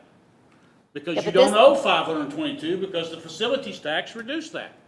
Well, we're not gonna have any debt payment next year. No, right now we do. Just go with me. Okay. That's why I didn't want to throw it up there and have people run to the bottom of the worksheet. Okay. I wanted to go line by line by line. It's just hard to keep up with you when you're throwing numbers out. Well, there. I'm taking Line it by very line by slow, line by line. You can write them down if you'd like, if that'll help you follow along. Go slow. Okay. Revenue of 4.55. Street aid of 200,000. Facilities tax of 60,000. That is our spendable revenue. That is what we have, that is the top. That's 4.8. Is it 4.8, whatever it is? Okay. Current debt service, which has to come out of that, is $522,000. Well, why don't you go back to Whoa, the whoa, other whoa. slide? Why don't we not worry about that slide and just follow on with me for a second? The replenished tax is $360,000. That's where we're taxing ourselves. We have fixed assessments. Hang on. That's what we're wanting to put in reserve. That's our reserve. All right, go I ahead. call it the replenished tax. We have fixed assessments of $75,000 that we pay to other agencies, EOC, Health Department, all that other stuff. We have a $200,000 liability insurance policy that we pay to TML. Okay? That's our operating budget. That's employees, tax, their raise if they get any, taxes, retirement, insurance, and all the other things that we've got going on. The difference in those two is our operating. Is that what you're saying? That's what's Correct. left to operate. Now, if we assume an employee rollover, that's going to be 2.45. If we give them a full 2% raise, that's $49,000 expense. Taxes on that we will have to pay, our portion, employer portion, is $188,000. $343,000 we'll pay toward employees' retirement, and $500,000 toward all the insurance, health, dental, life, all the insurance policies that we pay. When you subtract that out of those figures that I just quoted up there, you have a couple of $100,000 for pencils, paper, operating expenses, gasoline, our salaries, that sort of thing. So you're starting with $200,000.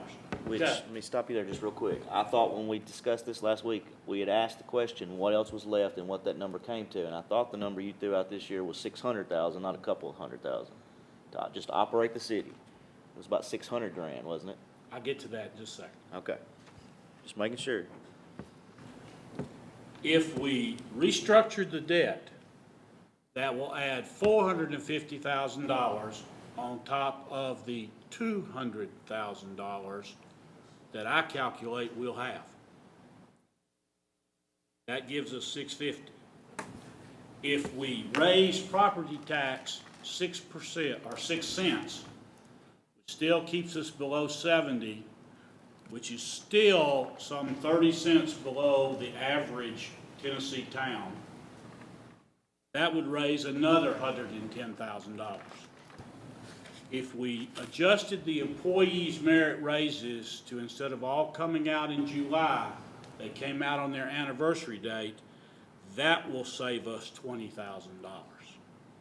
So if you do those three things on top of your $200,000, you have then established an operating budget of approximately $800,000, which is in excess of what I calculate and what Donna calculated was needed in the rest of the categories to run the city.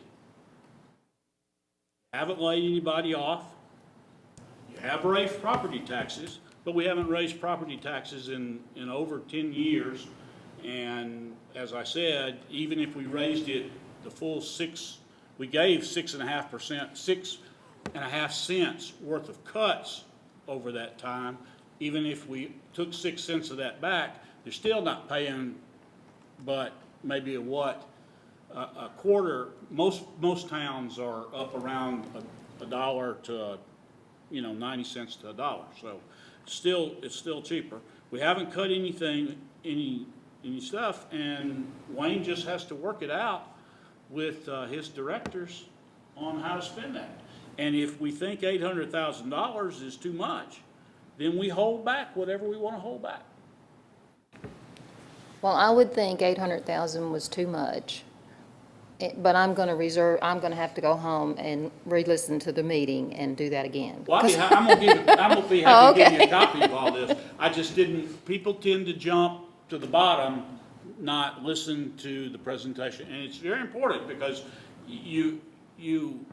we start, and even when we start, I come up with that we are not in the negative. And I also have how it reconciles to the fund. And I see at the end of 2 years, if we stick to what we design Where do we start? Where do we end 6/30? of this year, we end with a negative balance of, I say, $200,000. Without moving all the money around? No, you gotta move the money all around. You gotta use the money to get us out of this fiscal year. But you pay the money back within the next 2 years, if that's what the board wants to do. At the end of fiscal year 16-17, if we follow the plan that I've laid out, and I'll put it all out and y'all can scrutinize it all you want, but you will have your $80,000 back in the tree fund, you'll have $140,000 in the park fund, you'll have $207,000 thereabouts in general unassigned reserve, you'll have $400,000 in the checking account, $30,000 in the drug fund, and that just assumes that we don't do any more drug things. You have whatever you have in it, and the same way with the tree fund, you'll have whatever, if we collect more tree fund money, that's what you'll have. And you'll have $618,000 in the school tax. And that's at the end, that's at June 30th. If this year we spent $350,000 more than we bought in, I just do not see how we can possibly get to the numbers you've read out. I promise to look at them. I'm not calling you a liar. I just don't understand how we can get there. Well, I don't understand where you keep saying we spent $350,000 more. I don't see that. Well, I if can't we find start that. out at a negative 500,000 before we move any of the funds, originally, we were at a negative 161. We spent 350,000, and these are not exact numbers, people, this year more than we bought in. So we're winding up with a negative 500 in the neighborhood of 1,000. We're going to move the funds and wind up, we agree, at 200, around 200,000. Right. But how do we go from spending 350,000 more to all of a sudden having all the money in the world? Well, I don't think we have all the money in the world. Well, if we're able to give raises and we're able to pay back the funds and we're able to build our reserves, it just doesn't add up to me. Well, But you're going to send me the sheet and I'll look at it. yeah, no, I'm gonna give everybody, I'll send it to everybody so everybody can see it. And I would have brought a PowerPoint, but I didn't have time to do that this afternoon when I got your sheet, so. And I'm not saying that I couldn't be wrong. I just don't,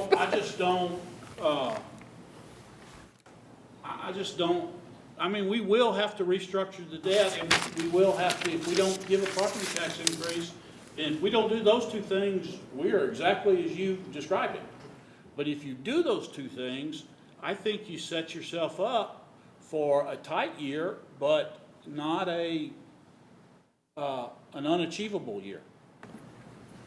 And I think if you give them the money, I've said that all along, if you give them the money, then they will figure out a way to manage it just as they have this year versus us trying to figure out what pigeonhole it needs to go into. I've always believed that. But You know, and I'm not saying my numbers are perfect when it comes to like the ending salary. We won't know that until the end. But right now, it looks like to me, based upon using Tom's projections, he projected the last document I saw was that salaries were about 235,000, I mean, 2,350,000, something like that, wasn't it? That's somewhere around that Yeah. number. So I I mean, was- I gave. I've got 3.1 million.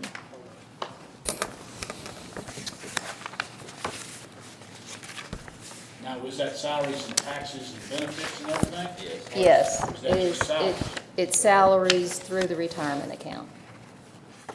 Okay. Well, that includes part-time people, right? Yes. Okay.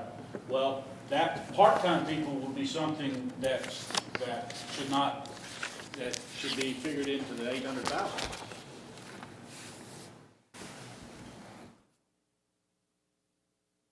You know, I mean, I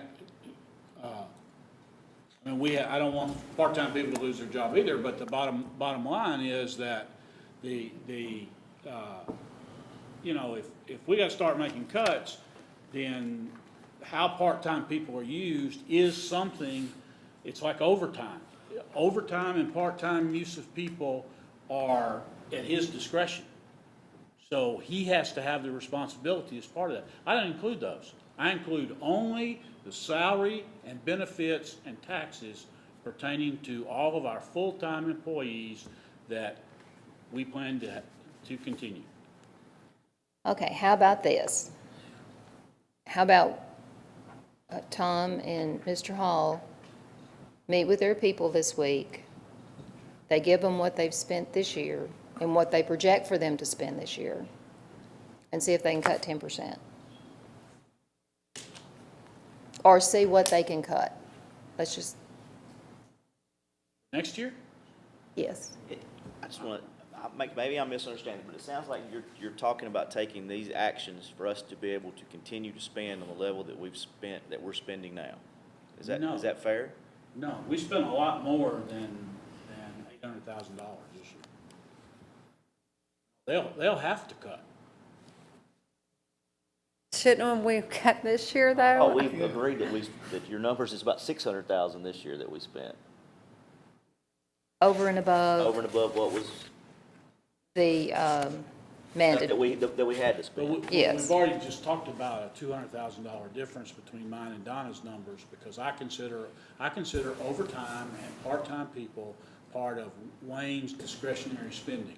I did not consider that as part of salaries. Okay. I considered only full-time people's salary and benefits. So is we're that getting rid of those people? No, not necessarily, but that is something that he has to decide. I don't, Can you do without the part-time people in overtime? Problem with overtime is like during the ice storm, you know, those boys come out, you know, during the night and everything, so. Part of Some- the some of overtime is that- holidays, Some isn't of it? that is comp time. A lot of them, the boys that do that, you know, they would prefer comp time. You never know in the police department what might have to occur. More than likely not, I don't know how Travis has got his overtime restructured yet. He's working on that. Isn't part of in the the fire overtime department. holidays? If they have to work holidays, yes. Yeah. But, Isn't some of the money from the ice storm going to be repaid to the city because the governor declared a natural disaster? So it's FEMA. On that, Stuart. Well, it should be.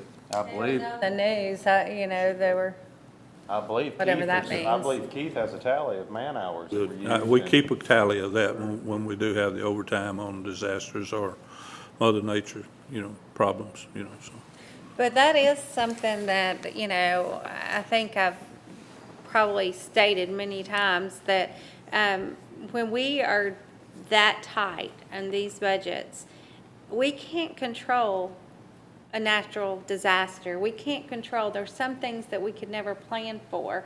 So I would much rather come in with bare minimum and then have a little flexibility, because we don't have a reserve anymore, that if something did happen and we did have to make decisions, or we did have to pay for things like that, then we can go back and at least find some money to do it, instead of putting fluff or putting a little bit of extra in and then cutting it at the end when we see we can't make it. Wayne, if I can, just put this out on the table. When we talk about comp time, there's no difference between comp time and overtime. It That's costs that's a you. dollar figure that's got to be compensated for in some figure. Comp time does not mean zero. Comp time means time and a half, whatever it's going to be. If that person quit tomorrow, we got to pay them. Yes. So I just want to make sure that we keep that in mind. Right. But we've got people that probably have 100 or 200 hours of comp time right now. I think they can Well- carry over 80. Well, not only that, you have to cover the shifts with somebody. Well, exactly, but I'm just saying that, and I'm not saying to tell you to do anything, but that needs to be kept in mind. Yeah. They're carrying that over, just like with sick time. We do, anything over 356 goes into your retirement, anything over a certain amount of sick hours, 56 hours a year sick hour goes into retirement, so that that's not out there. And I just want you to keep that in mind when you're looking at dollars, Yeah. because those are dollars. Okay. Hey, I want to be real clear, because things have a way of getting their own legs and walking away. I am not advocating eliminating overtime or eliminating the part-time people. What I'm saying is that you start with the premise that you fund all your full-time people, and you allow the city manager dollars that you've allocated, and he has to, along with his division heads and CFO, have to figure out how much overtime, how much of those dollars they want in overtime, how much of those dollars they want in part-time, how much the dollars they want in copy paper. And then they have to live with their own decisions rather than decisions placed upon them, because we have already capped full-time people, full-time benefits, all of those things. That is what I'm advocating. And If I can, I agree with him, because we've got much, much more vested in full-time people than we do part-time people. And that's the reason they're part-time people, part-time duties, part-time expenses, whatever it is. So the main emphasis should always be on the full-time people that we have vested in. Just throw that out there for you.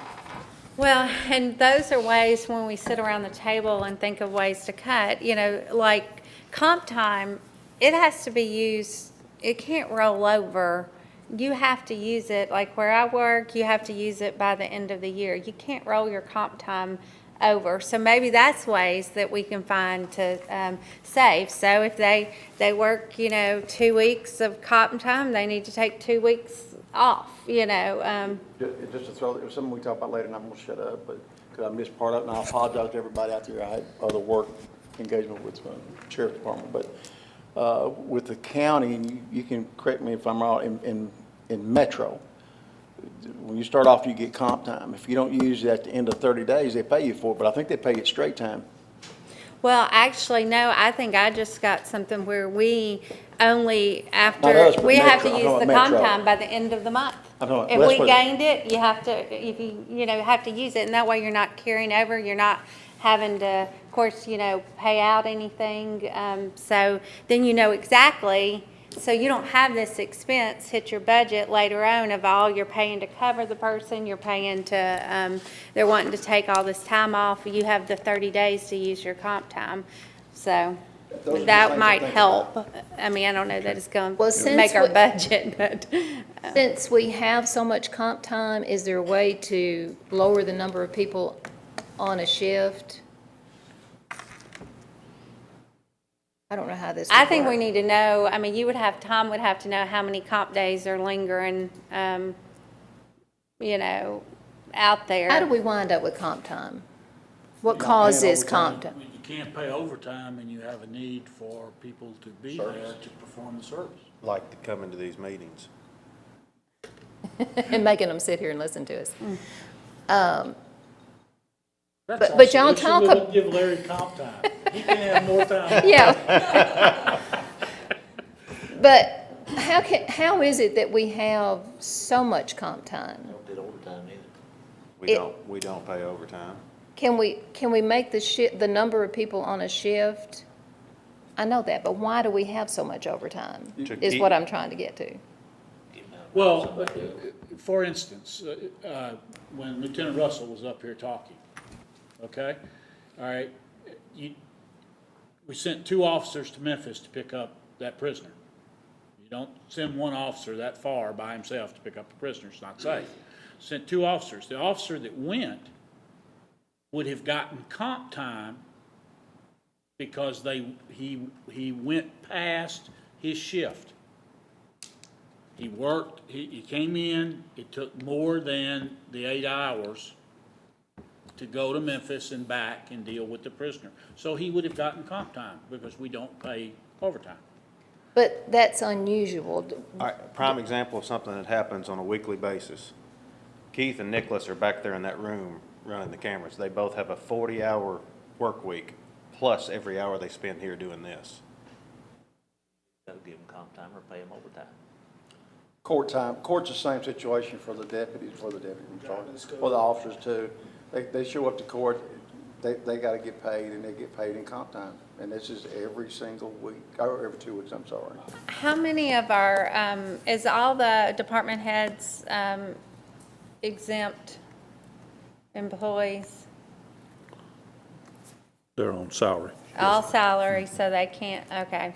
So the only people that would be getting overtime would be what position down, or comp time? The officers, the Public Works, Parks Department. I mean, is your assistant chief, your He's on captains, He's your? on salary. Okay, so what level do we, if they're on salary, I mean, everybody's here, a lot of them are salary, right? Tom can give you a complete list. There's detectives on salary,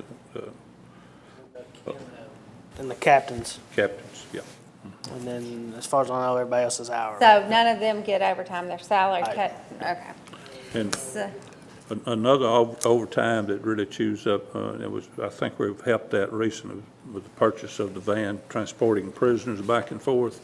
If we had a dozen prisoners, we would be having to take 3 officers that are usually over their shift already, and they'll be the ones transporting prisoners to and from Williamson County. So they have to wait till the court, till they've gone before the judge, and then they have to wait till all the prisoners are there and then be transported back. So those officers that are doing that transporting are usually on overtime. No, this does not include just our courts, but when there's someone to go up here in general sessions or circuit court in Franklin, Yes, sir. or Well- federal court in Nashville, whatever. Well, there's a few things that I do want to point out that, you know, and I'm going to be shocked that I'm even saying this, but to our count, as far as this year, we had a lot of people, I don't know when we had to pay out, but we had a lot, you know, the people leave, and a lot of turnover. We had to pay out, I guess that all went last year's. Did some of that roll over into this year? Like, I know when we had, you know, like the salaries, like from Mr. Hyatt and all that, was that all covered in your reports? Or did some of that bleed over? That was last, that was of course, all- we did have some attrition. Not much. That we had, the codes director, had a couple of attritions, but I think, you know, we're well below our appropriations on our expenditures, you know, where we missed the boat was on our revenue projections. I mean, we're close to $100,000 under where we thought we'd be on spending, but we'll keep cutting, we'll keep trying to hold it. We just got to figure out some way to get our revenue to a point where we can provide the services that we're providing. We only spent 72,000 in overtime this year, and let me take this opportunity to say that when the street department's having to work 16-hour days in ice and snow and whatever, if they want to be paid overtime, we should pay them overtime. We just have to take the money somewhere else. We have in some instances where they can request to get paid. And I think there has been some instances where that we went ahead and paid their overtime, you know. I think that usually happens around Christmas time, doesn't it, Tom? More so than any other time, so, which is the normal. Everybody needs money at Christmas time, so some of that was already paid that way, so it wasn't as much comp time used through that stretch. You want to say something? I just keep hearing about increase in revenue. I mean, I still think the increase in revenue alone is not, I mean, I don't know where we cut. I don't know. I'm not advocating that we get rid of folks. Nobody wants to do that. And that's a decision that's going to fall on the city manager, not on this board. But I just keep hearing about increase in revenue, and that's just part of the puzzle. And you know, are we saying that we're going to send back Tom and Mr. Hall to find 10% they can cut out of this past, well, the current fiscal year's budget? Is that what we're saying that we're going to ask them to do? Well, that was my suggestion. Well, I mean, I think we're going to have to do that. Well, and you know what, I can look at a person in the eye and say, and feel like if we do have to raise their taxes, they can feel like we made all the necessary cuts. And if we don't attempt to find some ways to cut, then, you know, I'm gonna have a hard time looking at them and say, yeah, we just wanna keep getting more money, but we can't balance the budget. Well, I agree, and I don't want to misrepresent. I agree that we're still going to have to look for ways to not spend money. Okay. My problem is the same. When you say cut 10%, is that going to be enough, or is that not going to be enough? I am proffering that what we need to do is give them a dollar amount. That is all we have to give. And do our due diligence first, and then from that dollar amount, they can disperse it. They can make the decisions on whether they want to have this kind of pen or that kind of pen or this kind of copy machine or that. Let them make that decision, because they're the ones that are going to have to execute off of that money. If we say go get 10% and we really needed 15%, when we do our part, then we have to go back and ask for another 5%. And I think that's what happened. We had the greatest of intention, but I think that's what we saw happen this year. That we say go back and cut, I'm fine with what you're go saying. back and cut. I agree. So if we'll do our due diligence first, and you don't have to necessarily use my numbers, but I support my format, so that we have a finite number to give him, then that's what he's got to live with, and let him make the decision, do we spend $72,000 in overtime, or do we spend $65,000 in overtime, and during Nature Fest, we either build a Chamber of Commerce for the extra people, or we offer only comp time. Do we, you know, how do we do that? You know, we, some of these things that were overtime were paid and comp time was earned was in support of activities where we did not pass it along to the person. Well, what I'm saying, I agree with what you're saying. That's fine. I think it's 6 one, half dozen the other. The number that we're going to give him, what I'm saying, is going to have to be less than the number they had this year to work with. Yes. Whether he cuts 10% off the current number or we give him less to work with next year, it's still cutting, however you want to look at it. Yes. But I'm fine with just giving him that number, but I just want, in my opinion, that number, and I think we agree, has to be less. Now, what that number is, I don't know. If it was 600,000 this year, it's going to be less. The advantage is to set the number that's going to meet our needs up front, rather than come along after money has been spent and say, now I need for you to get something. Because what they can't do, and I think this is partially what they faced this year, is when we started asking for the money back, because the revenues weren't materializing. They had already spent money that they may not have spent. And that's something that by doing it this way, you prevent. If X manager knows he's got $5,000 to last him all year long in equipment repairs or equipment expenses or tools or whatever, then they're gonna manage that differently than if they think they have $10,000 and so they go out and spend 5 of it and then something else comes along. It's gonna be managed differently. And I'm trying to give them every advantage to making those kinds of decisions, because we do all agree it's got to be less this year. We can't raise taxes enough to compensate for all that. It's just a different way of looking at it, other than asking for a percentage. It's to give them money up front, and then if they come back and say, yes, we want a full $100,000 in overtime, but we're only gonna use X amount of money in copy paper, then that's their decision. And if they get halfway through the year and run out of copy paper, he can come in and ask us to do a budget amendment to move it over, to change it. But he knows where he's shooting at, they know what they're shooting at, and I think it lets them manage from day one like they managed the second half of the year. Well, and, I'm not opposed to what you're saying, but the thing about it is we're asking them to make this cut at the beginning. So if we figure out what the 10% off the budget is, that's all they have to spend.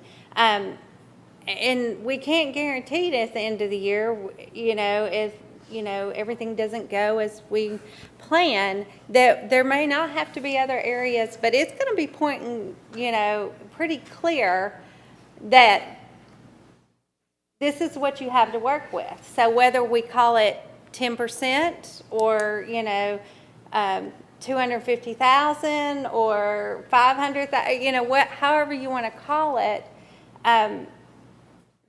it doesn't matter. I mean, we just need them to go back and, in planning for this budget, cut at least 10%. Well, I think we need a realistic number, and I don't know how we get there without their input. I mean, as to what they think it's gonna take or what they can reasonably operate with next fiscal year, knowing that they're gonna come in with less money than they had this year. Well, I agree that they have to report back afterwards, after we give them the target dollar. They've got to come back if there's something that they have to have that's not funded. But, and then we may have to make a choice. But to start with a blank piece of paper and say, tell me everything that you need to run your business, you're gonna get a different answer than if I give you $100,000 and say, now prioritize that $100,000. Yeah. Yeah, I don't wanna do that. I think I'm okay with them deciding how they're gonna spend it and choosing what's more important. I'm just saying they need to go back and figure it out, because we're gonna cut 10%. And that's how you want me to say it. Okay, it's not an option for them to find 10%. We're cutting 10% and we're done with it.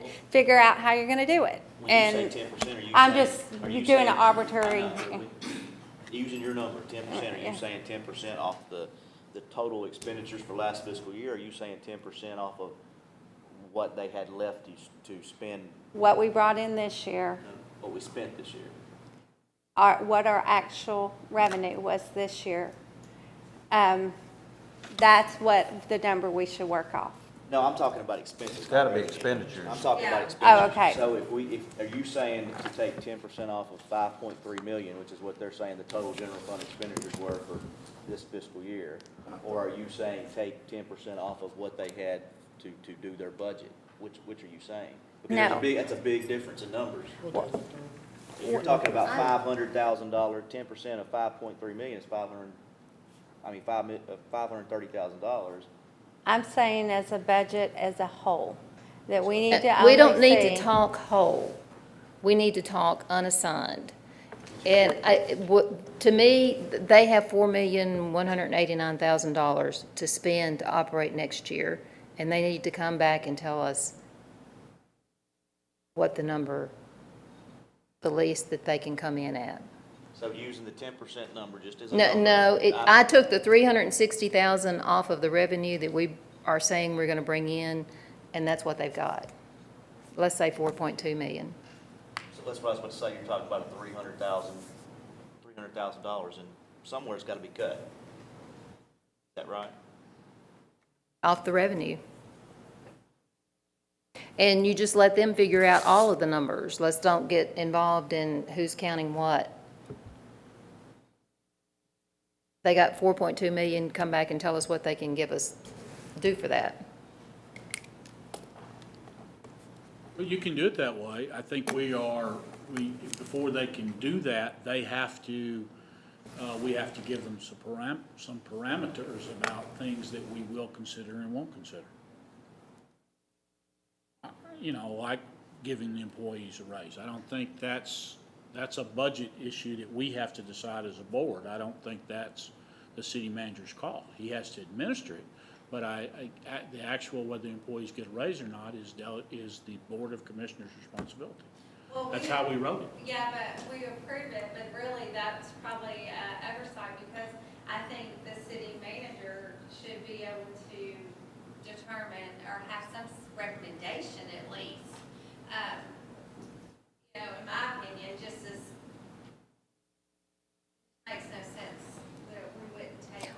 I don't, Staff's recommendation. if he can figure out how to give a raise in 4.2 million, I mean, you're not gonna have any more money. If we all of a sudden brought in more money, the board could then decide to give the 2% raise. Yeah, and that's what I said last year too. I mean, that you could at least live with that if we did magically, you know, everything worked out great, we had the money, then, you know, that's the time you say, let's give them the raise, we appreciate it. Go from there. Now, when you're figuring out what you can do with your 4.2 million, just keep in mind, you're not talking about anything that can be paid out of street funds or drug funds or whatever kind of funds we have. You're only talking about the unassigned expenses.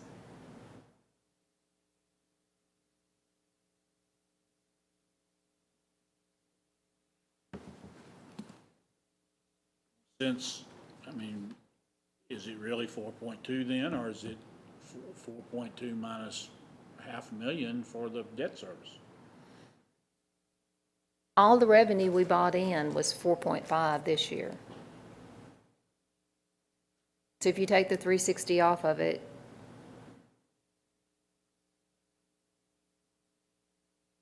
Well, just forget about what we spent. we bought in, we have, in terms of available budget, we have 4.55 according to your figures. And then we have the money that comes in street aid can be spent on those items in the regular operating budget. Well, they need to figure that out, how much is not. And then the same way with facilities tax goes toward a debt, goes toward the 500, and you don't really have a debt service of 522 then, you have a debt service of 462. But we're not counting the debt service. We're only, But you're leaving it in that 4.2. no, I'm saying that in unassigned revenue this year, we're gonna bring in 4.5.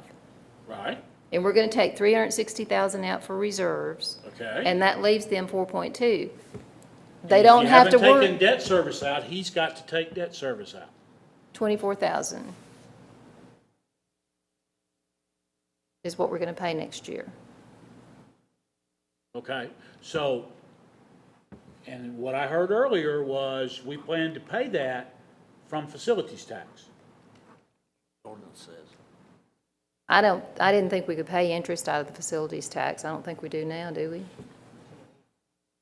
But What I maybe we heard the can. city attorney tell us was we can, if we change the ordinance, we can pay anything out of facilities. Okay, he can add 24,000 back. And whatever he wants to take out of state street aid, he can add that into his 4.2. Okay. And so you want him to figure salaries and benefits and all of that too? And if he can figure out a way to give a raise out of that, that's fine.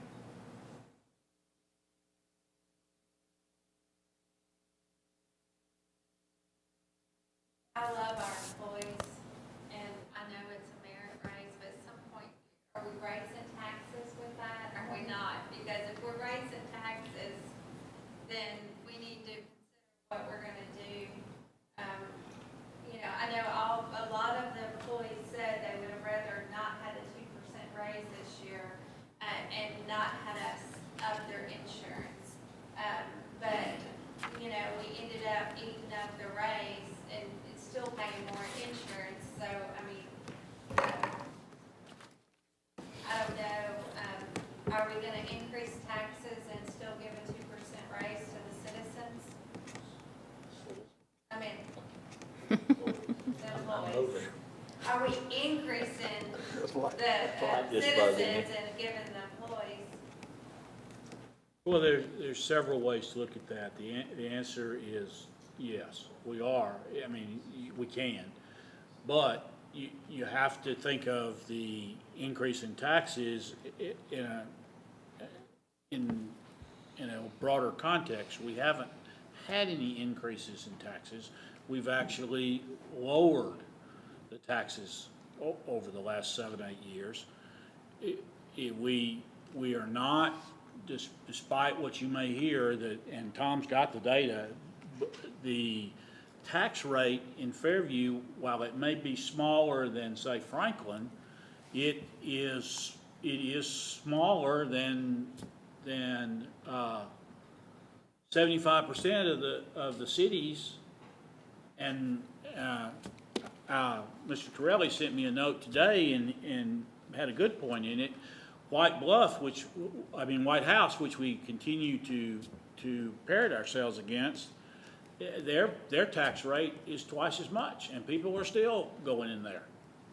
And when you break it down to real dollars, on the average home in Fairview is now around $180,000, so just say even $200,000. If you break it down to dollars, if we raise it 6 cents, and that's still a half a cent short of where it was when we started lowering it 8 years ago. If we raise it 6 cents, that's $30 for a $200,000 house over the course of an annual time, to give us over $100,000 worth of revenue. I just have if we were on firm financial footing, I would have no problem considering what you're saying about raising taxes and the property tax, but to do that in an effort to bail us out, what it's doing, I have a real problem with that. It's not gonna bail us out this year. No, but over time, that's what Over we're time doing it it for. will. We're doing it to bail us out of the current financial situation. Well, that is one way you could look at it, or you could look at it that we are in the current financial situation because we spent the money on the infrastructure of this city, or we wouldn't have any growth at all. We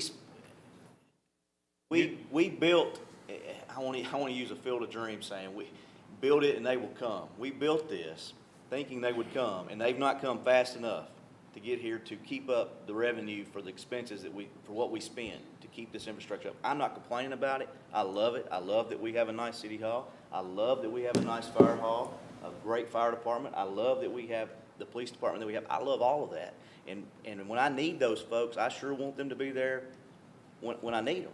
But we have built that up, and the projected revenue has not kept up with what we've spent to create the infrastructure that you're referring to. And if we do not fix that, I mean, we've got to fix that by finding places to cut. And right, and we all agree on that. But the piece that in your argument that either I'm not getting or I don't hear is that in that same period of time that you're saying the revenue didn't progress enough, we were taking revenue away by lowering the property tax. To a sum of $700,000 over 7 years. Right, if we had left the revenue where it was. And that's not the only thing. If we had not bought these things, the insurance rates would have gone up on people's houses. We wouldn't have Walmart. We wouldn't have a Best Western coming in out there. We wouldn't have had Publix. We wouldn't have had any growth. So yes, it's the old Fram thing, pay me now, pay me later.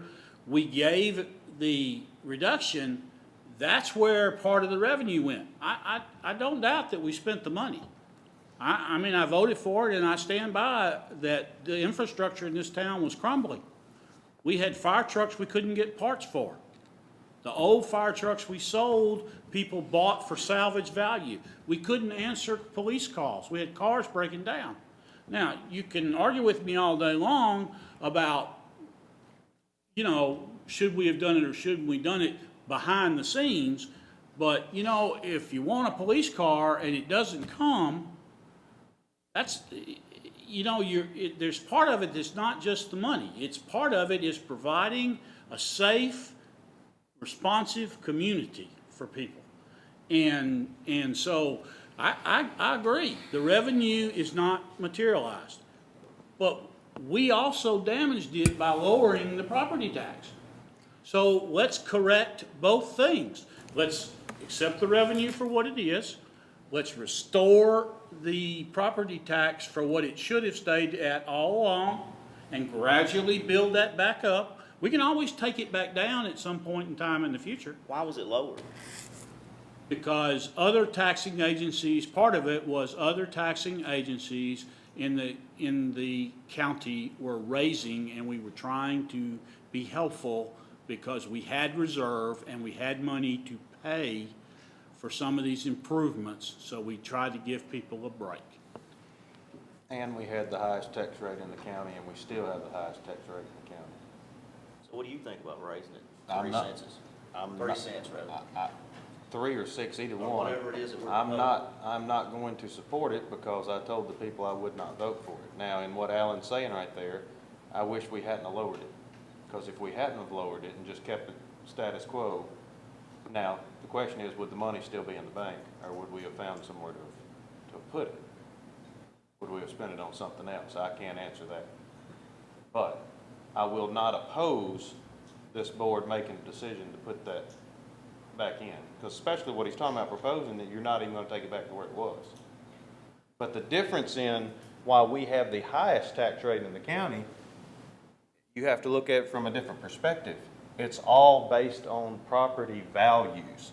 A house in Franklin, the same size house is worth 4 times what ours is just because of where it is.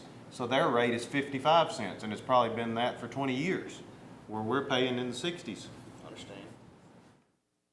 And When you first came, you were in the 70s. when I first came, we was in the 90s. I just can't look anyone in the face raising their property taxes and us continue to spend on the level that we have spent over and over and over and over. I can't do it.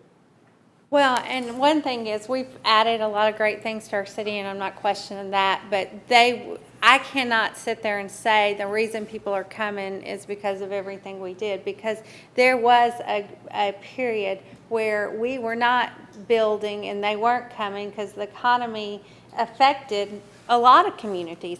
But the economy is changing, they're coming regardless. Wayne and I both have meetings every day because people want to come. It's going to happen, but we projected it for all these years and kept increasing and kept spending when we shouldn't have been. And I can't say that's the reason people are coming now. I just can't say that. I feel like we offered some good services. Maybe we, obviously we widened the road, y'all, the fire hall, y'all paid cash. I know there's some good things that, I'm not sure whether that was a good thing. Oh, I don't know if it was either, but, 2 million is one thing, just one but- service note. but I'm just saying the building itself, the new building is a good thing. So I don't know, but the people are coming regardless. But do I want to sit down and look at this budget and say, oh, we have all these houses, let's increase it? No, the problem is we haven't lived within our means for a long time, and That's it's why you time. make the new people come and pay. When that's fine. I had That's where actually. the impact is. I told you, I spoke to you about an impact fee a while back, and I've spoke to Wayne since he's been in office about it. And I think it's an excellent idea. And you know what? That is a way where we're not making our citizens pay for our mistake, that we can actually use new development, new people coming to our town to help us correct the mistakes, so. They choose to pay it. We're not forcing it on them. Right, they Choose. I will say, if you'll let me, I think one of the problems is not, I don't think y'all, we had the funds commingled and you really couldn't tell where we were at, is what I think part of the problem was. And I think it's been that way consistently. You cannot commingle these funds and make any sense. I mean, it's taken me a year to figure out what it is we have. Of course, I could be slow, but if you don't have a clear picture every month of how much money you have and where it is, you cannot make good decisions, and I think that played into all of the decisions that were made.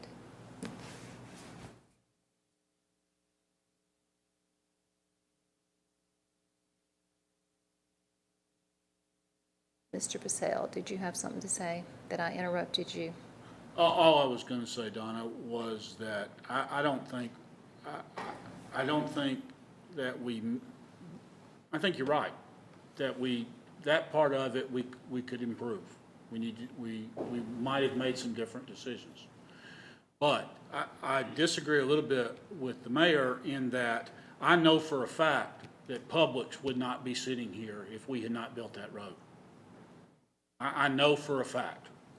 And anybody that was in this building that night knew that. I was here, but I didn't have y'all's information. Yeah.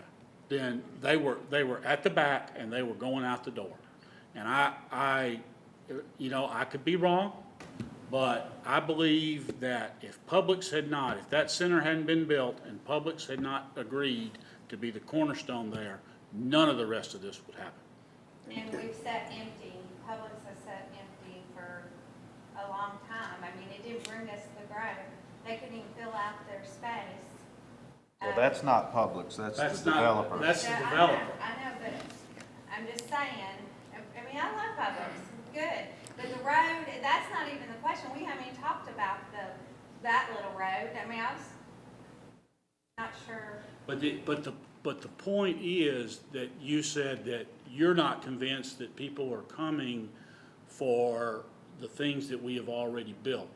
And I have a difference of opinion. Like new fire trucks and stuff like that. I think people, when they go to their insurance, when they come out here to look at a house, and they go to get their fire rates, and they find that their fire rates to live inside the city are cheaper than living outside the city, and they find that their ISO rating in this little town is better than they can find in other little towns around here, I think they do.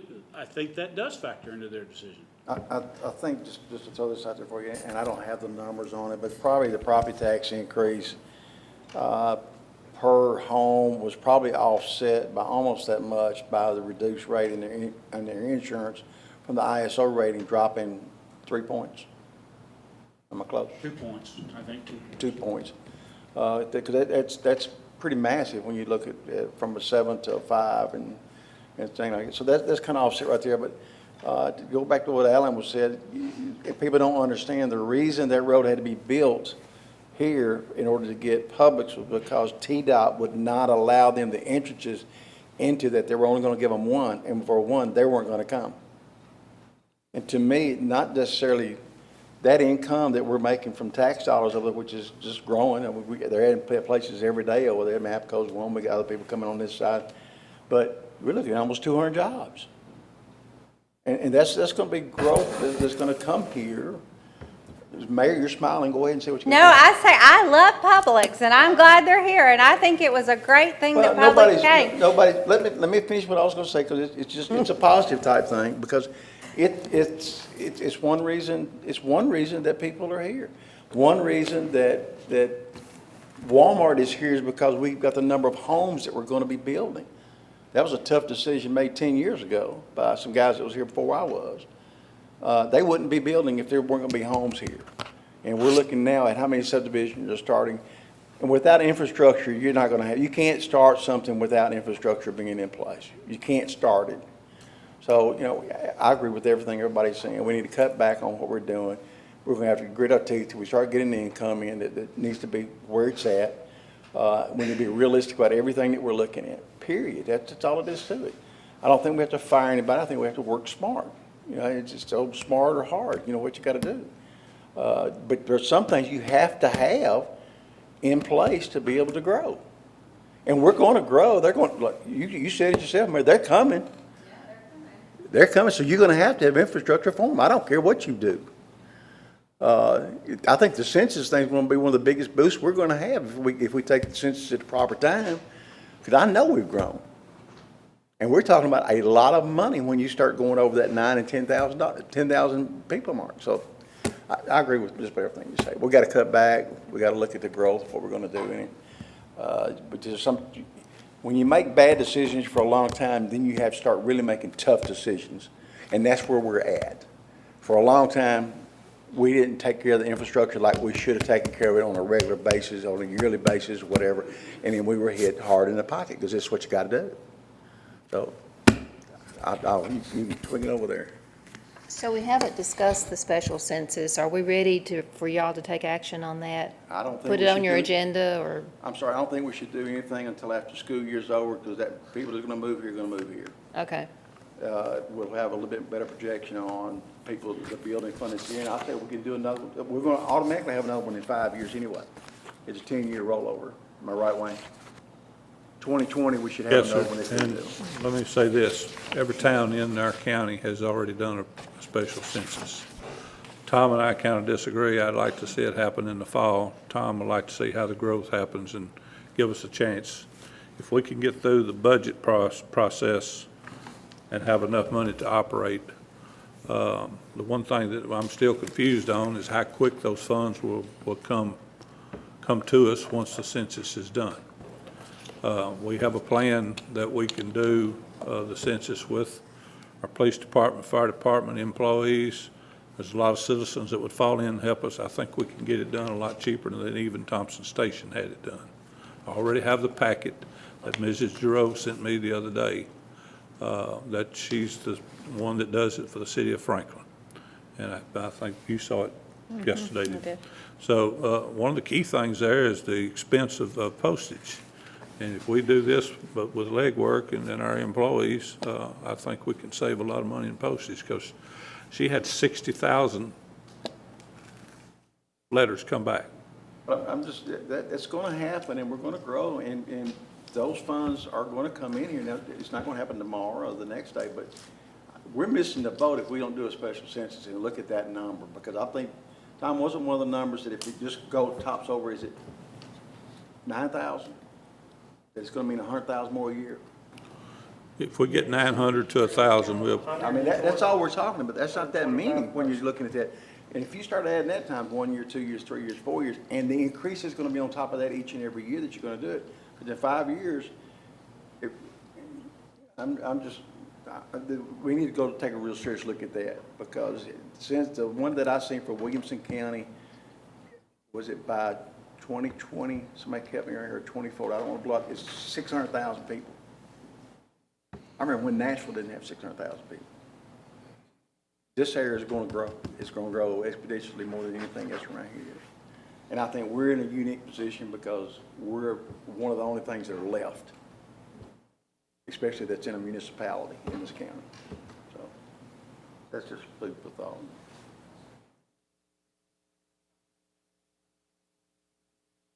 We need to solve the problem now that we have.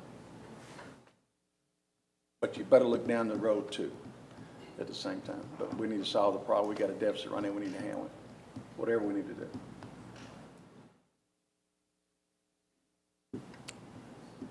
So what action do we want to take?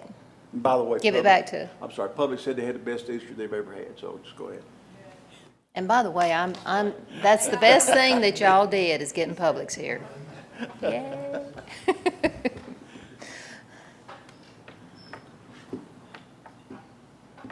Do we, Action with closing the deficit this fiscal year or going into next budget year? What do you? Or both? kind of both? Both. We're done with the. Setting the number for what they're gonna, Are we going to set it? Is it 4.3? Is that the budget you want? 4.2, plus whatever you can take out of street aid, and plus the 24,000 for interest. The 4.2. Plus facilities, on this, that's the 24, we're not even gonna count that. We're gonna act like we've taken this, restructure. Yes. I don't think we have a choice. Pray that not. I mean, I don't have a vote for this, don't want to infringe on anybody, but that, I've looked at it, and it looks like from what you're paying with the potential for, who knows where the variable interest rate's gonna go. It can go only so high, but it could very well get there, and this is fixed. It's just a good business decision. I remember when it hit Everybody 18. says the interest rate is, gonna go up. It's gonna have to at some point. 4.5. But, so, So what's Can the you take number? that much out of, can you take that much out of street aid? No. I'll say 4.3. Okay. 35. Okay. I say just get that solid. The committee needs to meet again and get everything prepared, and then either call another special meeting or just come present it at our very next meeting that y'all have it, Next Thursday. if y'all can have it by next Thursday. If you can't, then we can have a special meeting or put it on the next one. Need to try to if we can. Is that 4.35 is the appropriations I'm hearing? Is I just want to make sure everybody's on board with that.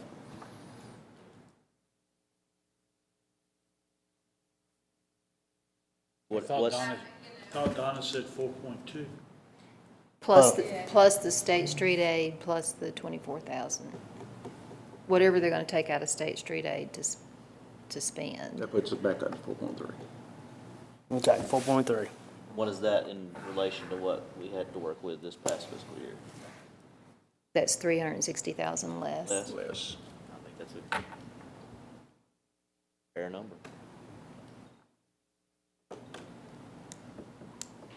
And, you know, That'll just to basically give pay you the- thoughts, they got stuff this year that they're not gonna need next year. Reserve. Yeah, they I mean, had to that's do a what you lot had- of fire equipment A lot, so. for the truck. Just spending $100,000 just to equip the truck. So I mean, in reserves at the end. those are true figures that you have to look at. It's not, Any increase that, if we do get some. exactly, they're not gonna need what they needed last year.